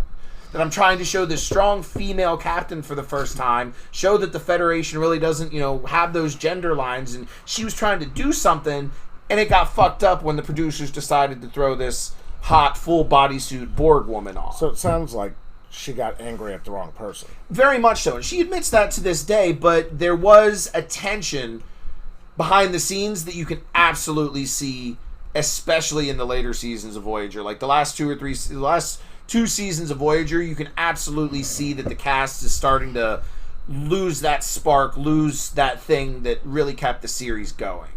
And I think that's why it ended when it did. It didn't go nearly as long as The Next Generation. I think it went 1 season longer than DS9. But it went, I want to say 6 seasons, right? I think so, yeah. Next Generation went 7. Mm-hmm. Voyager went 6. DS9 only went 5. Okay. Yep. And I just think the story. I love the story of DS9. I love the concept of a small Voyager? ship. Voyager, yes, sorry. I love the story and the concept of Voyager, this small ship being so far from home, having to scavenge and trade and beg, borrow, steal to try and get themselves home. Like, I love the concept of that. I understand some of the decisions that John says are arrogant, that I think is just Janeway doing what she has to do to get her crew home. There are a lot of episodes where Janeway does do some questionable shit from time to time, but she does it all trying to be true to her crew, to keep her crew to keep her crew alive and surviving, and to get them home as quick as possible. And I love the concept. I think it was executed very well. The cast was really well done. Like, even in the... It's really only the last season where you can really see that the cast is starting to lose the chemistry. Like, even in the second to last season, they're still good. In the last season, it gets a little rough. Like, you can tell, okay, they know it's ending, and they're just trying to get through and get to the end of this and move on in their careers. But overall, it's absolutely my favorite. Like, when I sit down on Netflix or rewatch Star Trek, 7 times out of 10, I put on an episode of Voyager. So, just because I'm sitting here and brain stewing while you're talking. Yeah. It sounds like both of you would be right with her character. Yeah, she was doing everything she could to bring her crew home. Mm-hmm. but she was doing it arrogantly. There are absolutely times that I agree with John's assessment. There are a few times where she does do something that is arrogant because she thinks that she's going to either be able to get through it or she thinks it's the right move, and it ends up not being the right move. She does have she makes her mistakes, she learns her lessons, and her crew fucks up. You get that throughout any Star Trek series where somebody in the crew fucks up. I mean, Wesley killed a fucking dude, for fuck's sake, in Next Generation. But the thing with Janeway, she does break the Prime Directive from probably a little more than she should. And the Temporal Prime Directive. The Temporal Prime Directive, 2 for Janeway. Definitely more than she should. That's 2 for Janeway. That's 2 the Prime times Directives. that she does break the Prime Directive, which is like the Starfleet code. It's like their code of honor. Their ethics, the thing what that they do. should never break. Exactly. Yeah. The only time she breaks the Prime Directive is when it's the survival of her crew is at stake. Is when the entire ship or the survivability of her crew is at stake. Sounds like you disagree, John. Janeway is very much a character study and obsession, especially in the end episode. Old Janeway comes back because she's so obsessed that she didn't do it right. Yeah. Captain Janeway is a character study and obsession, a very good character study and obsession because she's gonna get her crew home. One way or the other, the crew is getting home. That is all she is concerned about. No, anything that stands in the way of that. No, hold on. Is secondary. Because I disagree with that. I don't agree that is her primary objective, and that's what my problem is with her. If that was her primary objective, then I probably wouldn't have the problem with her. My problem with her is that she wants to get her crew home while maintaining every single Starfleet code, except of course for the one she doesn't want to be at the time, because it doesn't suit her. That's my problem. She wants to get their crew home, but she won't break Starfleet rules to get her crew home. But she's arrogant for breaking the Prime Directive. But she breaks certain rules, like the Prime Directive and the Temporal Prime Directive, not to get them home. Okay, so you don't like her not because she breaks the rules, but because she doesn't break the rules the right way? Yeah, that sounds right. That's what you're saying, and that is she's gonna get completely batshit crazy. No, that's exactly what I heard. She claims. Thank you. She claims that she wants to get her crew home, but she doesn't break the rules when she has a chance to get her crew home. I disagree. She only breaks the rules. She only breaks the rules to help other species and stuff when she thinks her leaving because she did something. Their presence did something in this space, and then if they leave. Then, like that jumper, for example, the episode where they get that dude who's using that slingshot device, that individual ship that can do the slingshot. Do you remember it? So it's about it's got to be in season 2, early season 2. I've recently just finished a rewatch, and I don't remember that episode. It's early in the season. They get this guy who's working on this technology, and he's using a slingshot method. I don't know if it was the slingshot method. I think it is. And he's like 2 months from where he gets transported, like in a few seconds, he moves, next to Voyager. Voyager follows him. They follow him back to his home planet, and they want to use the technology. That's the people who are all about pleasure and shit. There's another example. And shit. Let's say with the one I was talking about first. The one with the guy the pilot who had this, I can't remember exactly what it was, but it was some kind of slingshot technology. Yeah, something that would cut some time off their trip. They come across it all the time. And they could have used it, but they chose not to for the same reason she didn't use the gateway, the caretaker's array, because it was going to be left behind for someone else to use. Someone else could have used it. If the Borg find that, she's thinking again. But she's not afraid. But she's also got to think of the Alpha Quadrant. If the Borg get their hands on that technology, if the Borg get their hands on the Caretaker's Gateway, if the Borg get their hand on that sling blah blah blah technology, that's the Alpha Quadrant, bro. That's the nut and game. That's the money. Yeah. Game over, man.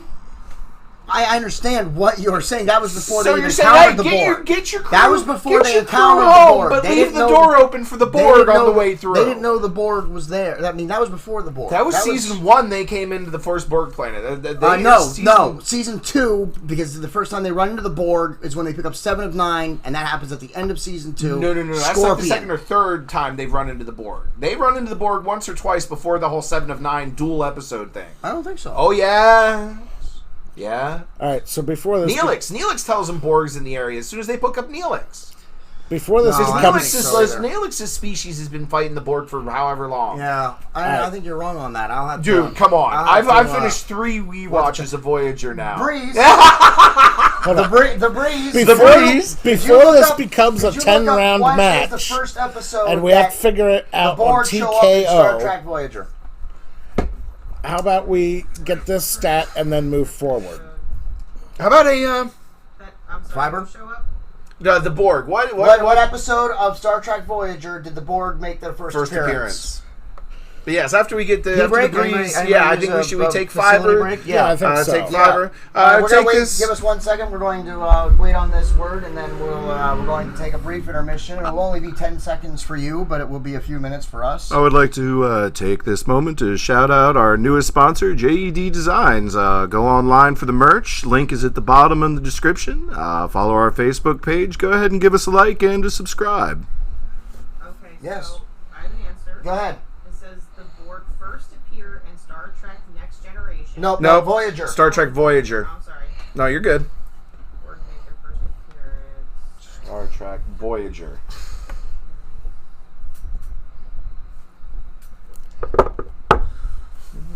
So, Voyager. Yeah. Yeah, that's the my. last. That's the last. The only other episode. The only other show that's after that is Picard. We'll probably talk about that after the intermission break very quickly. We'll start up with that in the intermission. We'll And then cover and Picard. then we're gonna break down on some characters and maybe what the best show is. And I'm sure it's going to be a contentious argument. Yeah. All right. I think I'm going to enjoy antagonizing you guys on this. what do you got? They are first seen by Voyager in the 3rd season, episode Blood Fever, in which Chakotay discovers the body of what the local humanoids refer to as the invaders. It turns out to be the Borg. That's not even the Borg. They're not Borg. Those are the Borg who have their own community. Yes, but they're still Borg. I mean, they're former that's Borg. not like the Borg threat, though. That's not like a Borg threat. But they tell them about the Borg. They tell them, hey, Yes. this is Borg shit. Like, they know they're coming up on board. Yes. Yes. But they don't know that at the time, which was the whole point of Hey, the all thing, I said was that they knew that the technology. Borg They was- didn't know at the time of the episode that I'm talking about. They did not know then. I would argue where that Season 3. technology is. Season 3. She Season just told 3. you it was Season 3. And the episode I'm talking So, about is easily Season 2. For those of you that didn't hear the breeze, how about John? Why don't you recap what she just said? she said that the Borg show up in an episode In Season 3. In Season 3, but the episode that they show up in is they're not the Borg. They're Borg that are recovering.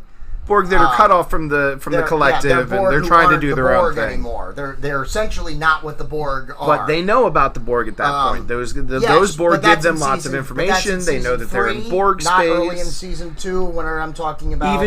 But there's she other has species. opportunities to get herself home quicker that she chooses not to do for what I would say is dumb reasons. And I disagree with that. I agree with her reasons then that she'll she break chooses the not to do rules, them. and then she'll break the rules for reasons that have nothing to do with getting them home. Survivability, keeping the ship in one piece and keeping her Well, that crew obviously has alive. to do with getting them home. But no. No, this is always where we disagree. He doesn't agree with her decisions, and I think she makes damn fine decisions. No. Yeah. Right. Captain Braxton. Anyway, here we Captain go. Braxton fucking deserved it. We're gonna take a Captain brief Braxton intermission deserved everything he got. And Curtis will shut up because that's anytime he wants to talk about anything that Janeway doesn't do or does do, all I have to do is say Captain Braxton. He deserved You should watch that everything he episode. got. That's episode Captain I encourage you Braxton to watch it, and we'll be back. Deserved everything he moment. got. Stay tuned.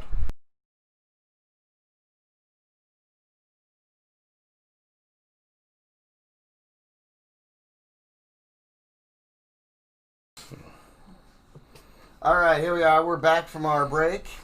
Now that we have decided that Picard is the best captain, we're going to talk about the show. We're going to talk about the show, Picard. Now that we beat the right answer into Curtis. No, I don't think. I don't think that's the way things I think work. we can approach that question then after you. We got to talk about discussing Picard. Picard. Yeah. Let's talk about Picard. Picard takes place after is the latest thing that we have in terms of only on CBS All Access. You got they do have a week or 2 week trial, something like that. You can log on. It is a good series. Watch it. It is a good series. I thought it was a phenomenal series. I was very impressed by Picard. It's a good series. It's the story is definitely something that, as a fan, you don't like. There's things in the show that you don't like as a fan but it's good writing. I'm not saying that it's bad. I'm saying I would like that's to what adds elaborate. to the show. Like I don't like that. I don't like how the Federation is now the enemy. I'm not really a fan of that. Well, I wouldn't say the enemy. It's just it went down a different path Picard didn't like. No, they really kind of get treated like the enemy. I'm not really happy with that. And I don't really like that the whole synthetic ban. I don't really like that. I'm not really happy with that. Fucking Romulans, man. So, yes, of course, Picard takes place many years after the events of the Next Generation and DS9 and Voyager. Picard's retired at this point, and of course, between the Next Generation and Picard is an event happens. Romulan sun goes supernova. The Romulan sun goes supernova. Picard does everything that he can. Obviously, the Federation.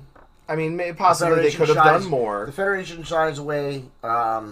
We find out in Picard that the Federation decided not to send the Armada to save people. Picard led a civilian fleet to save as many as he could.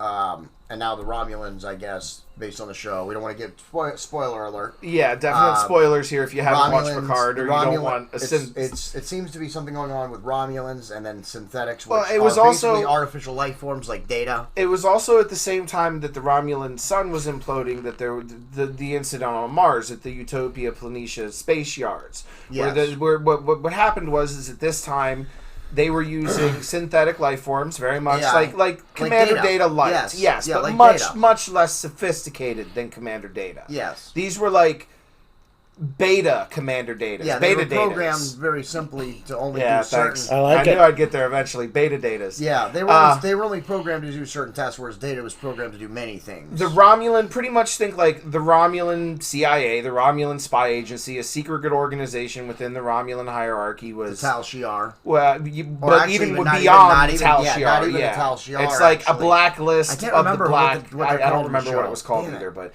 it was like the Tal Shiar, like their CIA, and this is even like a blacker, darker, no-nonsense version of them. And their whole thing is to stop AI from being made in the galaxy. They have a prophetic vision that says if AI takes off, everything's done. Doomsday, end of the world, game over, man.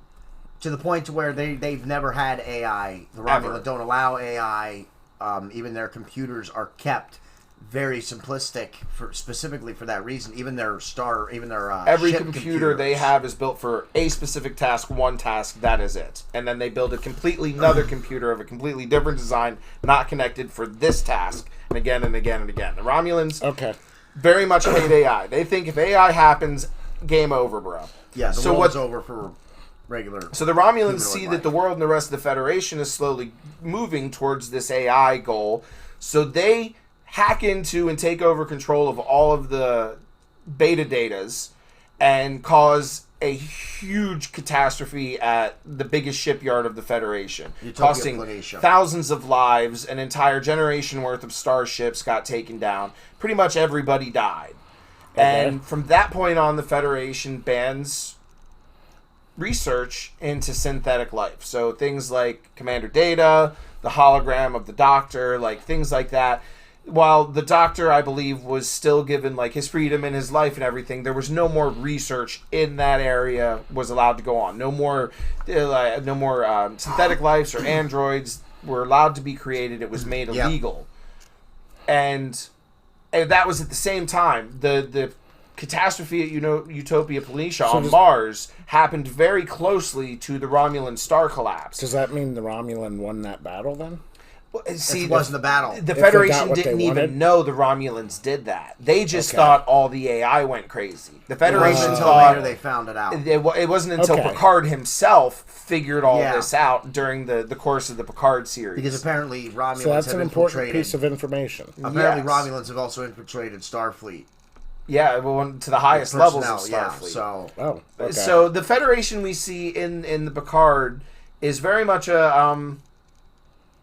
a darker, like it's definitely the darkest of the series. It's definitely the more It borders realistic. on the Terran Empire. It gets there. At the end, everything comes around. That's one of the things that I don't really care for. At the end of it, everything comes along. Starfleet does eventually lift the ban on synthetic life. They realize, but there's a whole process of going into that. We see 7 of 9 from the Voyager series, the rescued Borg before. We see her in a completely different way. She plays a badass gunslinging hard ass from hell. Like she no more bodysuits, none more of that shit. She's a ranger now. That's what you gotta think of. Think of a ranger. She plays a really great character. Like a Texas Ranger. Okay. But like an interstellar Texas Ranger. But she comes back and plays a really great role, and Picard really does. I mean, it's kind of... It is good. It's her and almost... Picard have good chemistry. Her and Picard have good chemistry, and they should, because they're both being ex-Borg. They share something. Both of them being ex-Borg. Even in the information we got after Next Generation was over, Picard and 7 of 9 spend time together. They're not in a romantic sense, but they share something that always keeps them close throughout the many, many years that pass after that.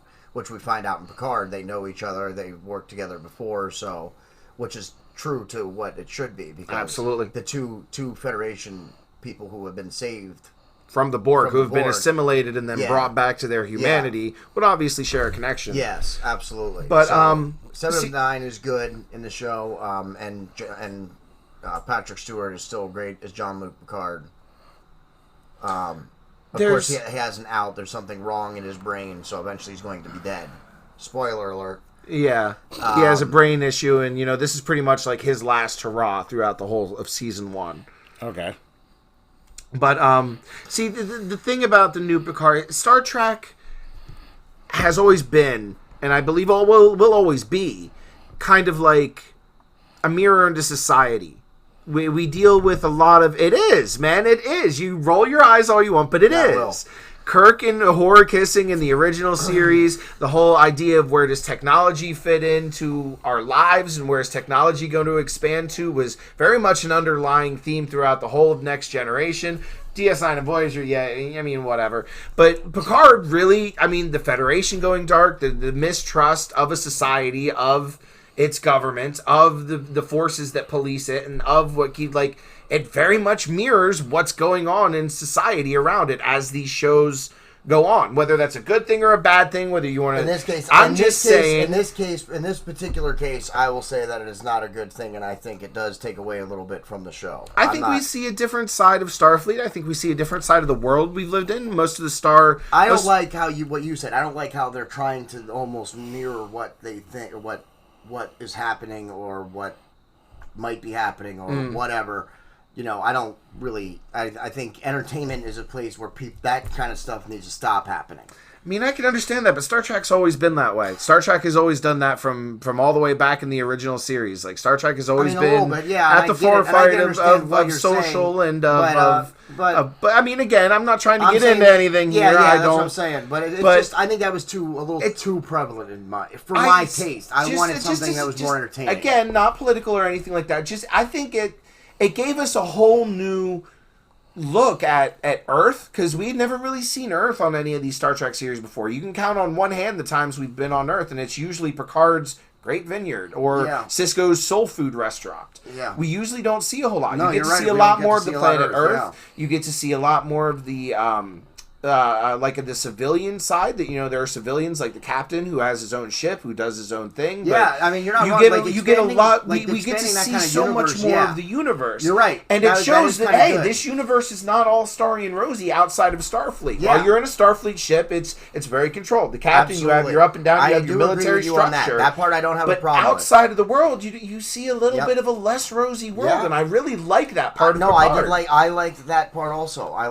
also. So it sounds like what you're really saying is that you didn't mind the fact that they were trying to stay kind of relevant in an odd way.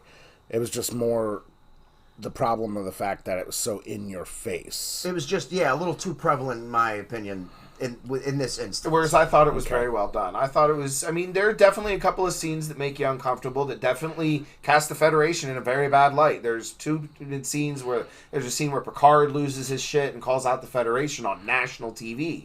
Like, there is definitely a couple of times throughout the series there's where just it's some definitely times. like, That the too Federation has made bad decisions. Like, and you get that, but at the same time, I don't think it's like, I don't think it's obtuse or like overly done. I think it blends and flows very well into the narrative. It shows you where Picard's at as a person.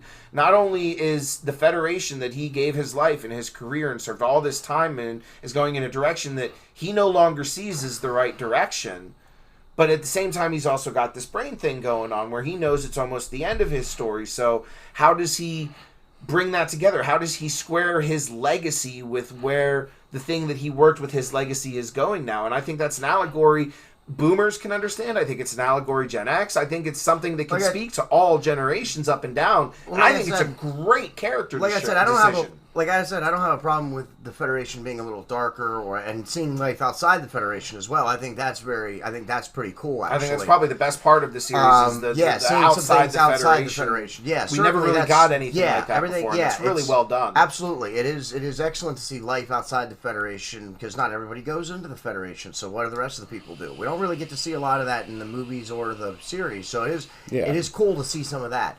I just think that's just like he said, it does kind of mirror kind of what's happening today, but I just think it's a little too in the forefront. I think I don't think it should have been it shouldn't have mirrored it quite exactly the way they did.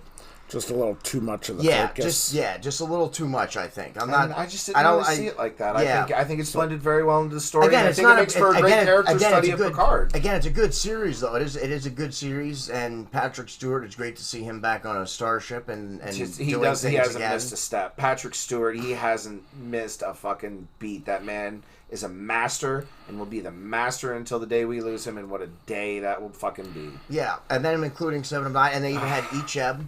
Yeah, was something we didn't say when we were going over the different. Yeah, that's a series big spoiler. I don't want to like more spoilers. Go too much into like all of that. I just warned everybody they can turn it spoiler. Off. In Voyager, it's a big spoiler. It is Voyager, a big in spoiler. Voyager 7 of 9, they end up saving a group of Borg children. Then, yeah, okay, and 7 of 9 becomes their caretaker, kind of. She becomes their surrogate mother while they try and reclaim their humanity. Okay. She ends up finding the homeworlds of most of them except for one. Except for one. They do find his homeworld. But yeah, he chooses to stay with 7 and with Voyager. Voyager. After his family tries to send him to get reassimilated into another Borg because his parents are geneticists and incorporated a disease into his DNA, so every time he would get assimilated, that Borg ship would then malfunction. The disease would go throughout the whole system and then malfunction. So that's pretty Voyager bad. Gets a little they dark.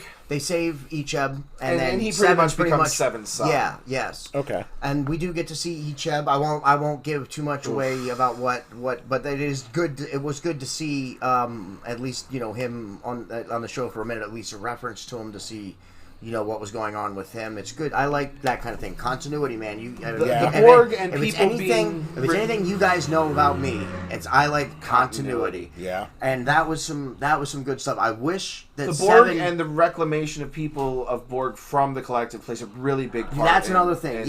In Picard, like they really touch on. They can save people from the Borg now, so that's a big thing. They figured out how to do it with Picard, and then once Voyager made it home, they had all the data of everything they did to help 7. In fact, so they're able to whenever you can get drones away from the mass, from the collective, they're able to try and help them and bring them back and give them their individuality back. One of the Romulans' primary tactical headquarters right now is a Borg cube that they've reclaimed. That's been completely cut off from and they're just trying to work their way through all the drones on board, just getting it's a very well done series. It offers us several different views of the Federation. I knew that we would have disagreements on it, but spoiler alert: Brent Spiner also makes an appearance, which of course, which is amazingly done. The Data storyline, very well done. That is probably one of the coolest things I think about the show. See, I wasn't sure how you'd react to that. I didn't know if you'd like that or thought it was stupid, but I think they did it very well. Yeah, no, I like it very much because I like that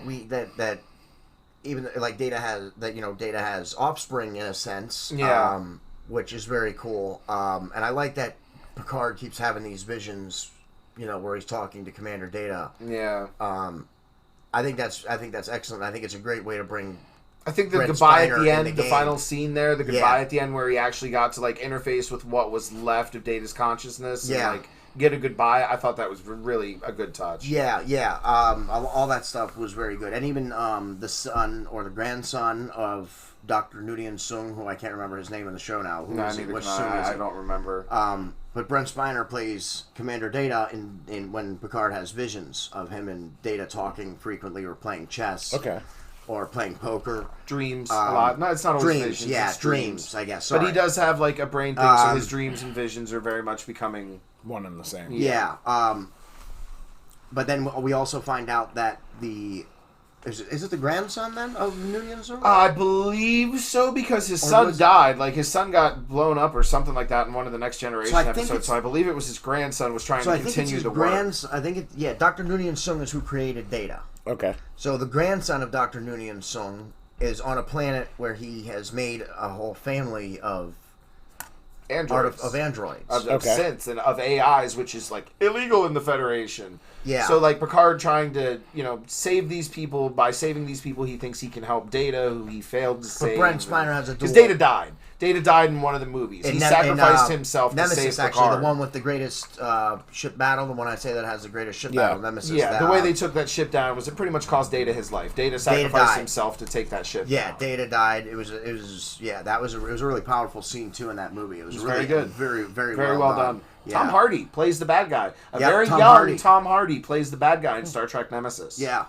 Pre-Bane bulk up. Like, he's very skinny. Yeah, almost very slim, very thin. Very slim, very thin, very young Tom Hardy. But he owns the fuck out of that he actually plays a young Picard, a clone of Picard. And just a younger version. It sounds a little weird, but they do it very well. He does. It sounds out there, but they do it so fucking well. And man, does Tom Hardy, can he play a young... It's not the first person I would think of. No, you wouldn't think so, but they shave his head. Bald head, and just his slim build at the time is perfect. He does so good at being what I would envision. When you think of Tom Hardy, you think of a pretty beefy guy. This is before he beefed up for Bane. Like he is very much a slim, thin dude, and they put him in the full Romulan gear, so he was all just angles and everything. Built very similar to Patrick Stewart when he. It's almost eerie when they're standing in front of each other. They have a very similar build. Their Absolutely. bodies they're practically the same height.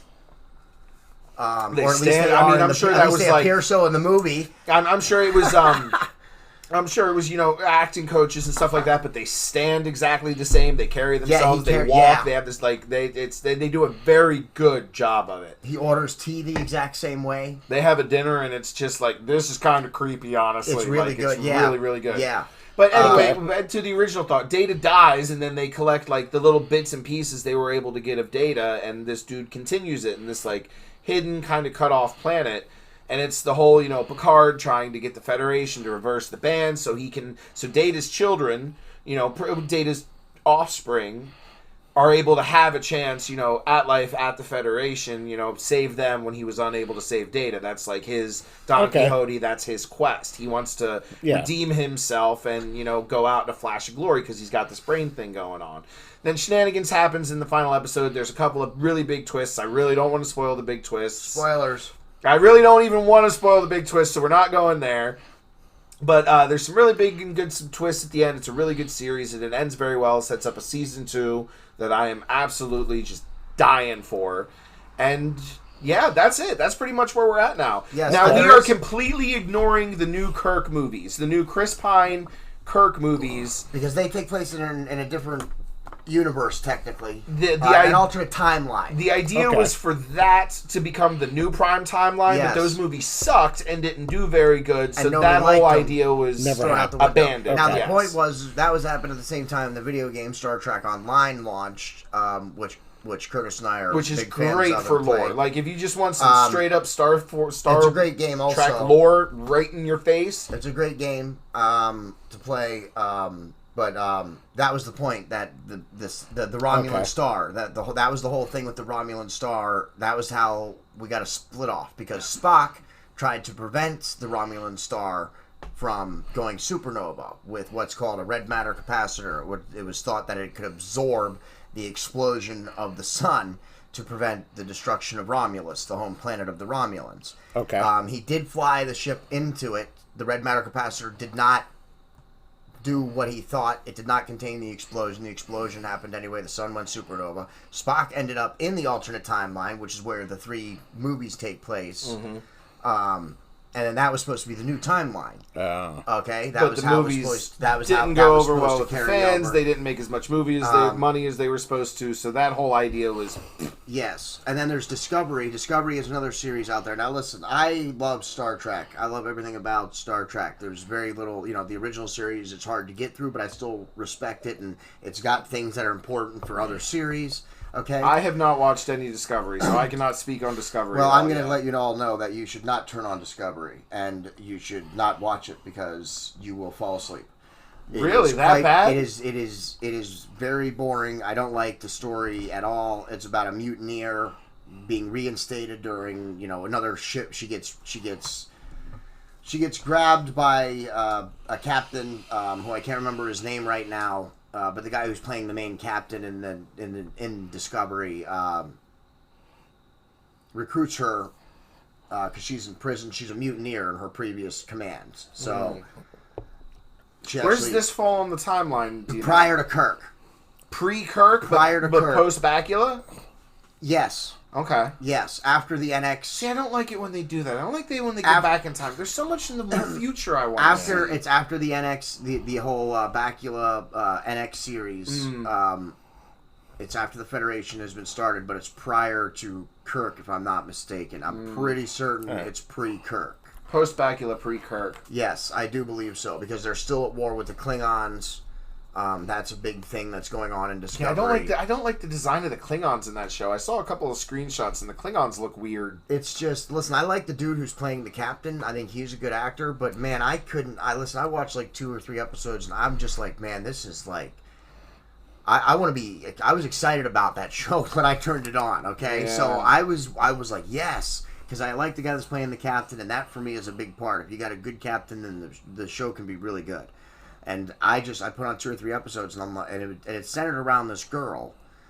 The mutineer. Yeah, it's centered around her more than it is the captain or the ship. It's centered more around her. And I don't really care for her story. I mean, she's a mutineer, so of course I'm already like, boo, I don't want to follow you. I don't care. Yeah. Get back in jail. But that's who it's following. It's following more her than the ship Discovery or the captain or anything like that. But it does center around the Klingon War. And, that's... the weird Klingons. Yeah. I understand your reluctance now to watch Picard. I understand now, because it took me a while to get you to actually sit down and watch Picard. Yeah, and then I watched Discovery, and Discovery is just, oh, man. It's just, if you can watch it and get through it, do it, because it is part of the timeline, and I'll probably try and finish it, but it is just not, I would definitely put it at the bottom. That's what I would rank as the least. I mean, and a lot of what I've heard online has said the same thing. That's why I haven't really watched it or made like an effort to watch it yet. Because everything I'm hearing online, all the feedback from it, and so far has been. Yeah. I mean, it's been pretty negative. Yeah. And I don't understand, because they've just been signed up for like another season or 2 or something like that. Apparently, and yet you have all these amazing shows on Netflix that are getting the axe left and right. Yeah. I don't understand. I think it's this woman. The mutineer, it's going to center around her. It's going to continue to center around her and whatever the hell she's got going on, I guess. But, I mean, it just turned me off. I mean, following around the mutineer, for me, that's immediately that's a turn off. Yeah. I'm sorry. I'm not for that. And then, because it centers more around her than the ship and the captain, and it's prior to even Kirk, so... Yeah. I don't like it when they go back. There's so much to see forward. I don't like it when they go backwards. Yeah. I'd like to wrap the show up with some debatable questions. All right, you can handle that. All right. Sure. So I've sat here and listened to you guys talk about all the different series, and I've now learned more about Star Trek than I think I ever all ever available really on cared Netflix, to know. Everybody, all available on Netflix except for Picard and Discovery. I'll probably CBS start watching it a little bit more, because I've kind of always been that guy that, I'll catch an episode here and an episode there, and I enjoy that, but I've never really immersed myself into the timeline or the storyline or one of the great things like about Netflix. So you can just go back and binge all these ones, and you can skip over the obvious filler episodes, like we were telling you. Next Generation, all you really series don't want has to a skip few. too many. Like Because Next Generation is pretty important. Every episode's they do a pretty lot important. and same with, I would have to say the same with Voyager. Yeah, there's not many skippable episodes in Voyager or the Next Generation. There's definitely some you can skip in DS9, and like I said, just kind of skim the original series. But they're all on Netflix. And there's only a couple I would skip in Enterprise. In the show, and that's a different show. That's the Scott Bakula one that we're talking about. There's a few episodes you could probably skip, but I definitely wouldn't skip too many in that because there's a lot of throwbacks and a lot of cool things that you could miss. So let's start out with take all of the shows combined and give me your top 10 characters. Top 10 characters? Top 10 is going to be a little... Okay, how about top 5? I can give you top 5. Top 5 from all of the shows, not each show, overall. Picard, Data, 7 of 9. Commander Riker.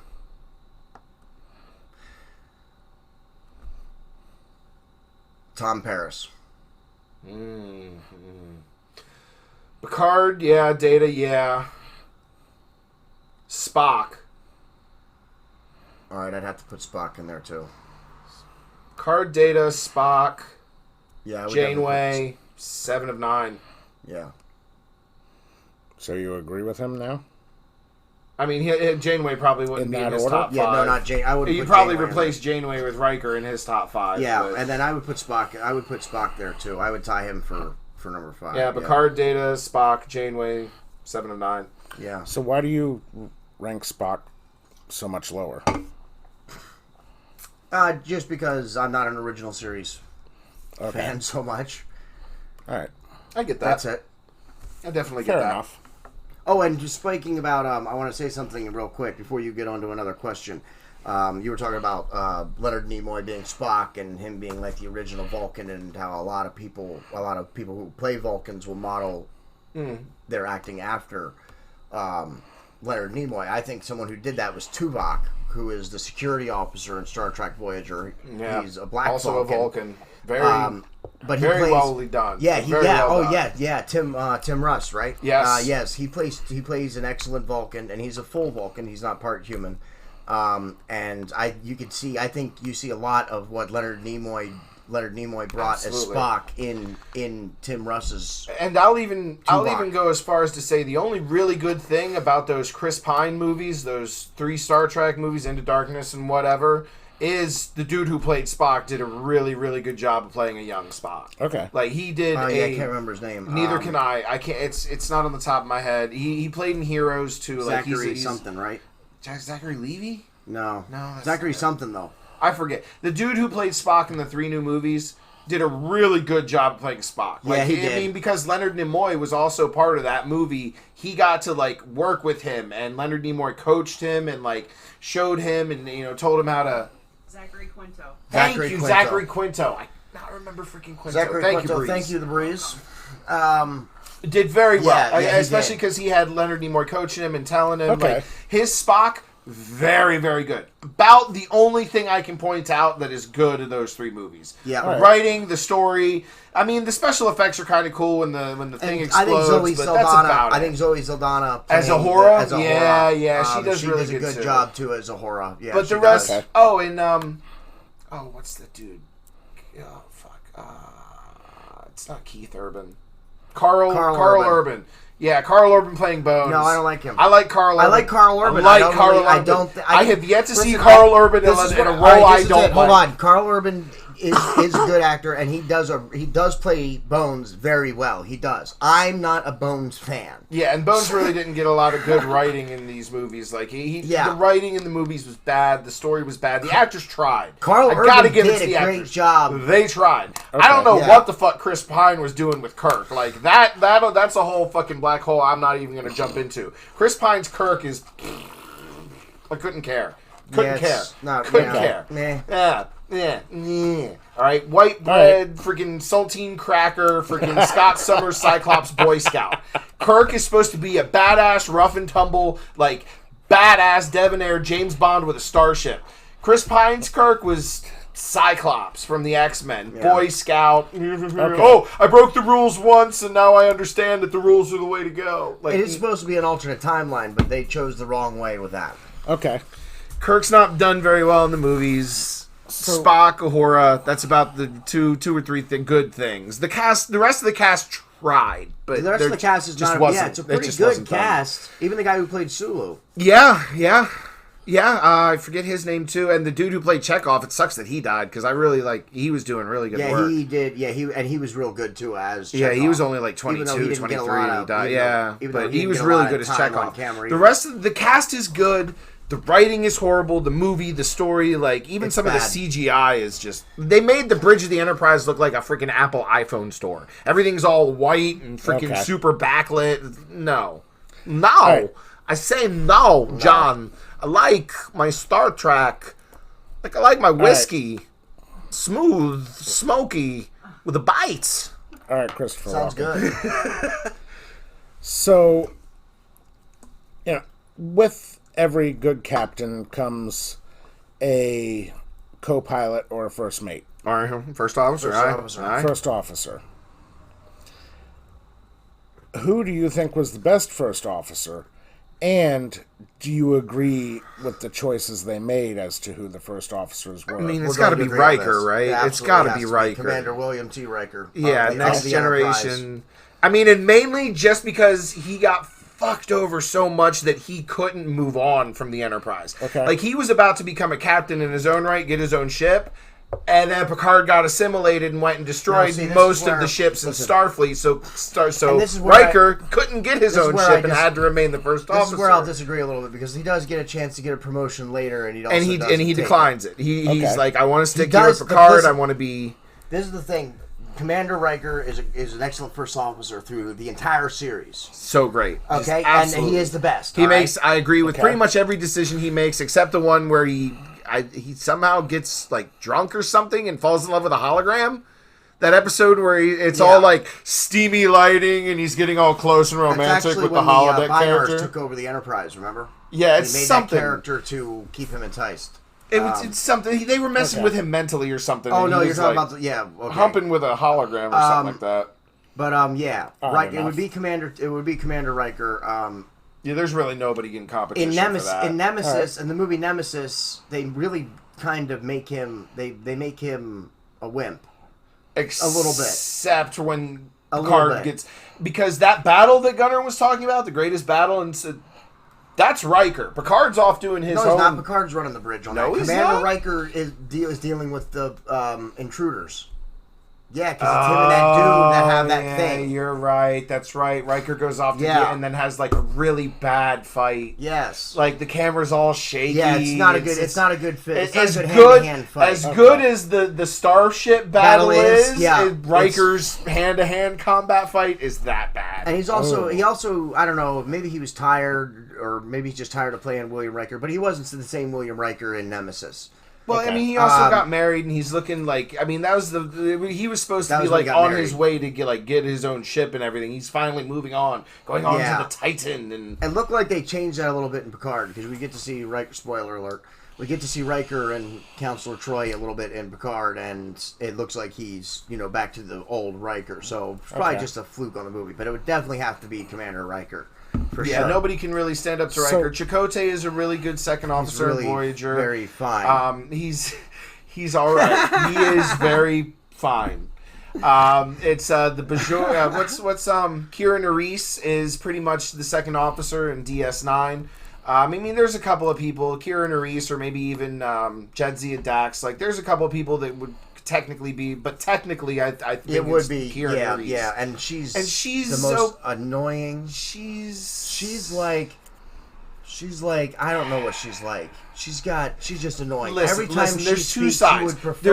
You would prefer if someone was dragging their nails on the chalkboard. I disagree. So would you I pick disagree. somebody else to be the DS9's in her place? No, because DS9's a complete shamble. He eventually kind of gets Worf as a first officer, really, eventually. I believe I'm with Gunnar on Kira Nerys on that halfway. Half of the time, Kira Nerys is good. I think she's good. She's badass. She's a good commander. She makes good decisions. The other half of the time, she is fucking annoying as shit, and I just want to bang my own head against a bulkhead. Yeah, it's bad. Like sometimes. But there are times there's flashes of greatness with Kira Nerys. She's too whiny. She is very whiny. She is very whiny. I would not want to be stuck on a demon-class planet with her. Chakotay's fine. I mean, Spock is a good first officer, but again, but at the same time, he's also technically the science officer, and he mainly does the science officer duties. So and in Enterprise, he doesn't really. I mean, in the original series, there is no really first officer. Yeah, that's not really a thing that they've come up with yet. They're still at that trying point. to figure The all ships that aren't out. that big where they need like Kirk a command leaves section that big. the bridge way too often to have a first officer. Again, that was before that was a thing. And from before Next Generation, Kirk would leave the ship all the time. But in Next Generation, it was literally a Starfleet mandate that the captain is not supposed to go on away missions. No. Captain is supposed to be on the bridge commanding his vessel. Okay. Picard ignores that whenever the fuck he feels like it. Actually, no, not really. Even when he tries, there's a couple times where he tries to, but Riker's says, like, Captain. No, you can't. He's like, no, this is me. There's even once or twice where Riker is in command, and then someone has to check him because he wants to go on the away mission, and Data's like, it's Data. It's always Data too. It was Troy, and it was Troy in the Picard. When Picard's assimilated, Riker takes over command. He has a new first officer, Lieutenant Commander Shelby, who's supposed to be a board specialist. Okay. Really Commander Riker wants to lead the away mission to go rescue Picard, and Counselor Troy actually stands up and says, "I'm sorry, Captain, but it would be inappropriate for you to leave. Go on this way mission. You're the captain. We're at war.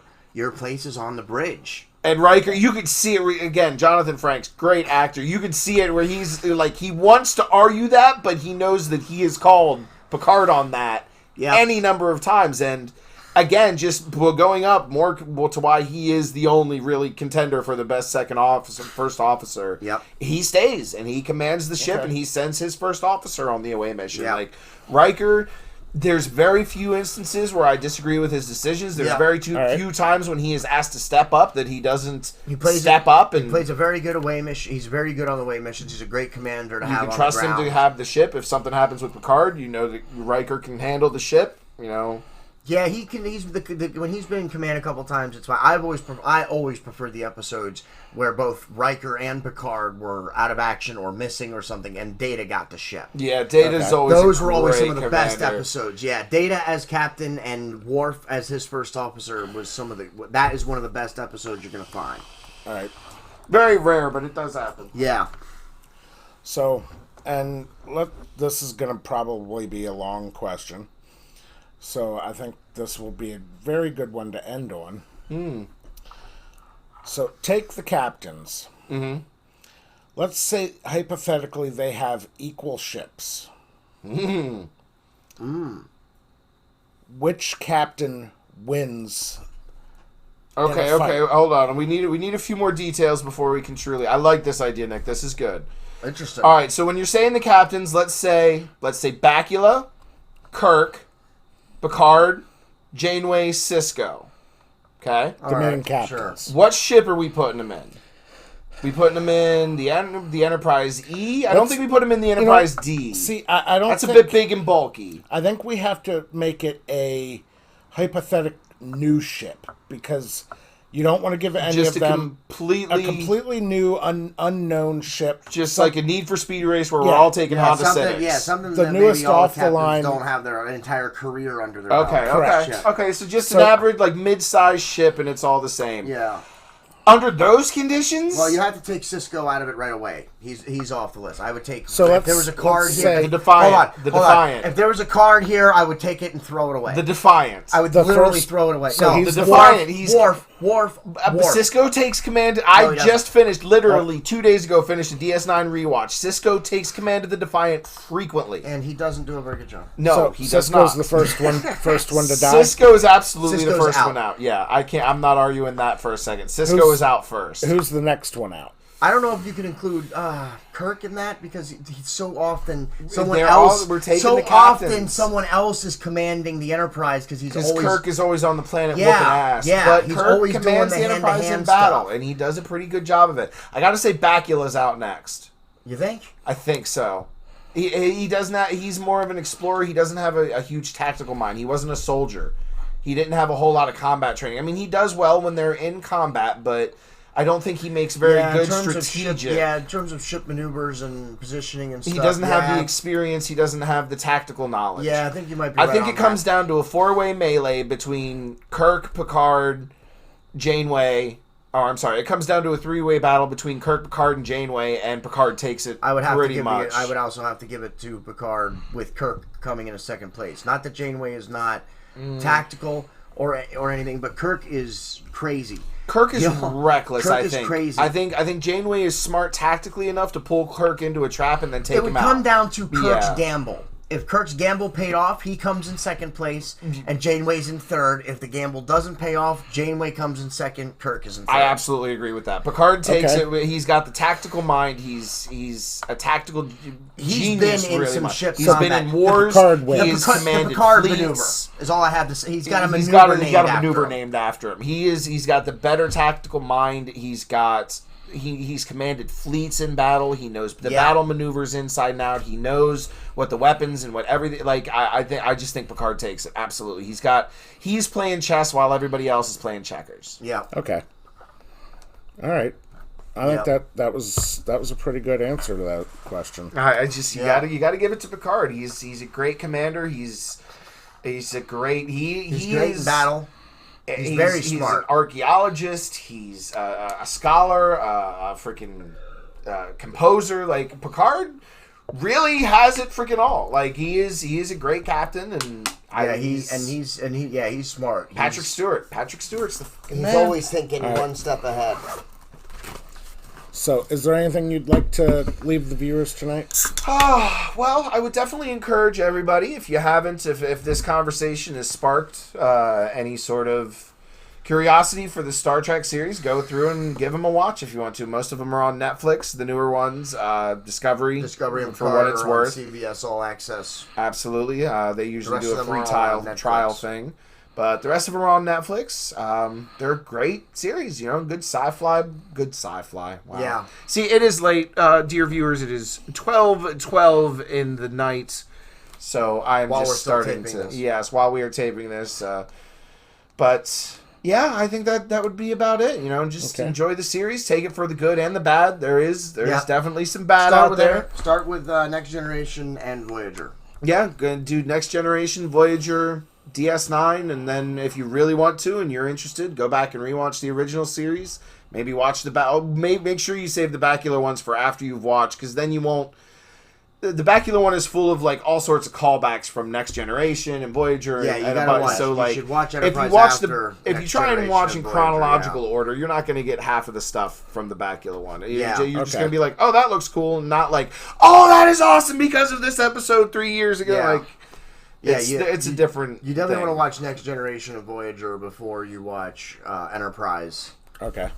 Enterprise is still a good one because you get to see a lot of cool stuff in Enterprise. It's developing. Yeah, the beginning of it all. Like it's really Enterprise is like Wolverine origins. It's like the origins of the Federation and a lot of what we see later on. It's really good. All of the series are really good. I mean, obviously, I can't speak for Discovery. I will attempt to watch it, and maybe I can make my own opinion. We can talk about it the next time we just have like a miscellaneous episode where we just come on and chit chat. But they're all really good, and I hope you enjoy them. All right, well, and what? Go ahead. I was just going to ask if you wanted to add anything to that. Buy merch. Buy JDEDESIGNz Buy merch. merchandise. The links are in the description. You can also go to facebook.com/The Boiling Point Podcast to find the links to where you can get merchandise. Christmas is coming up. Boiling make Point great Podcast gifts. mug. Stocking stuffers. Boiling Point Podcast mug. New, limited time.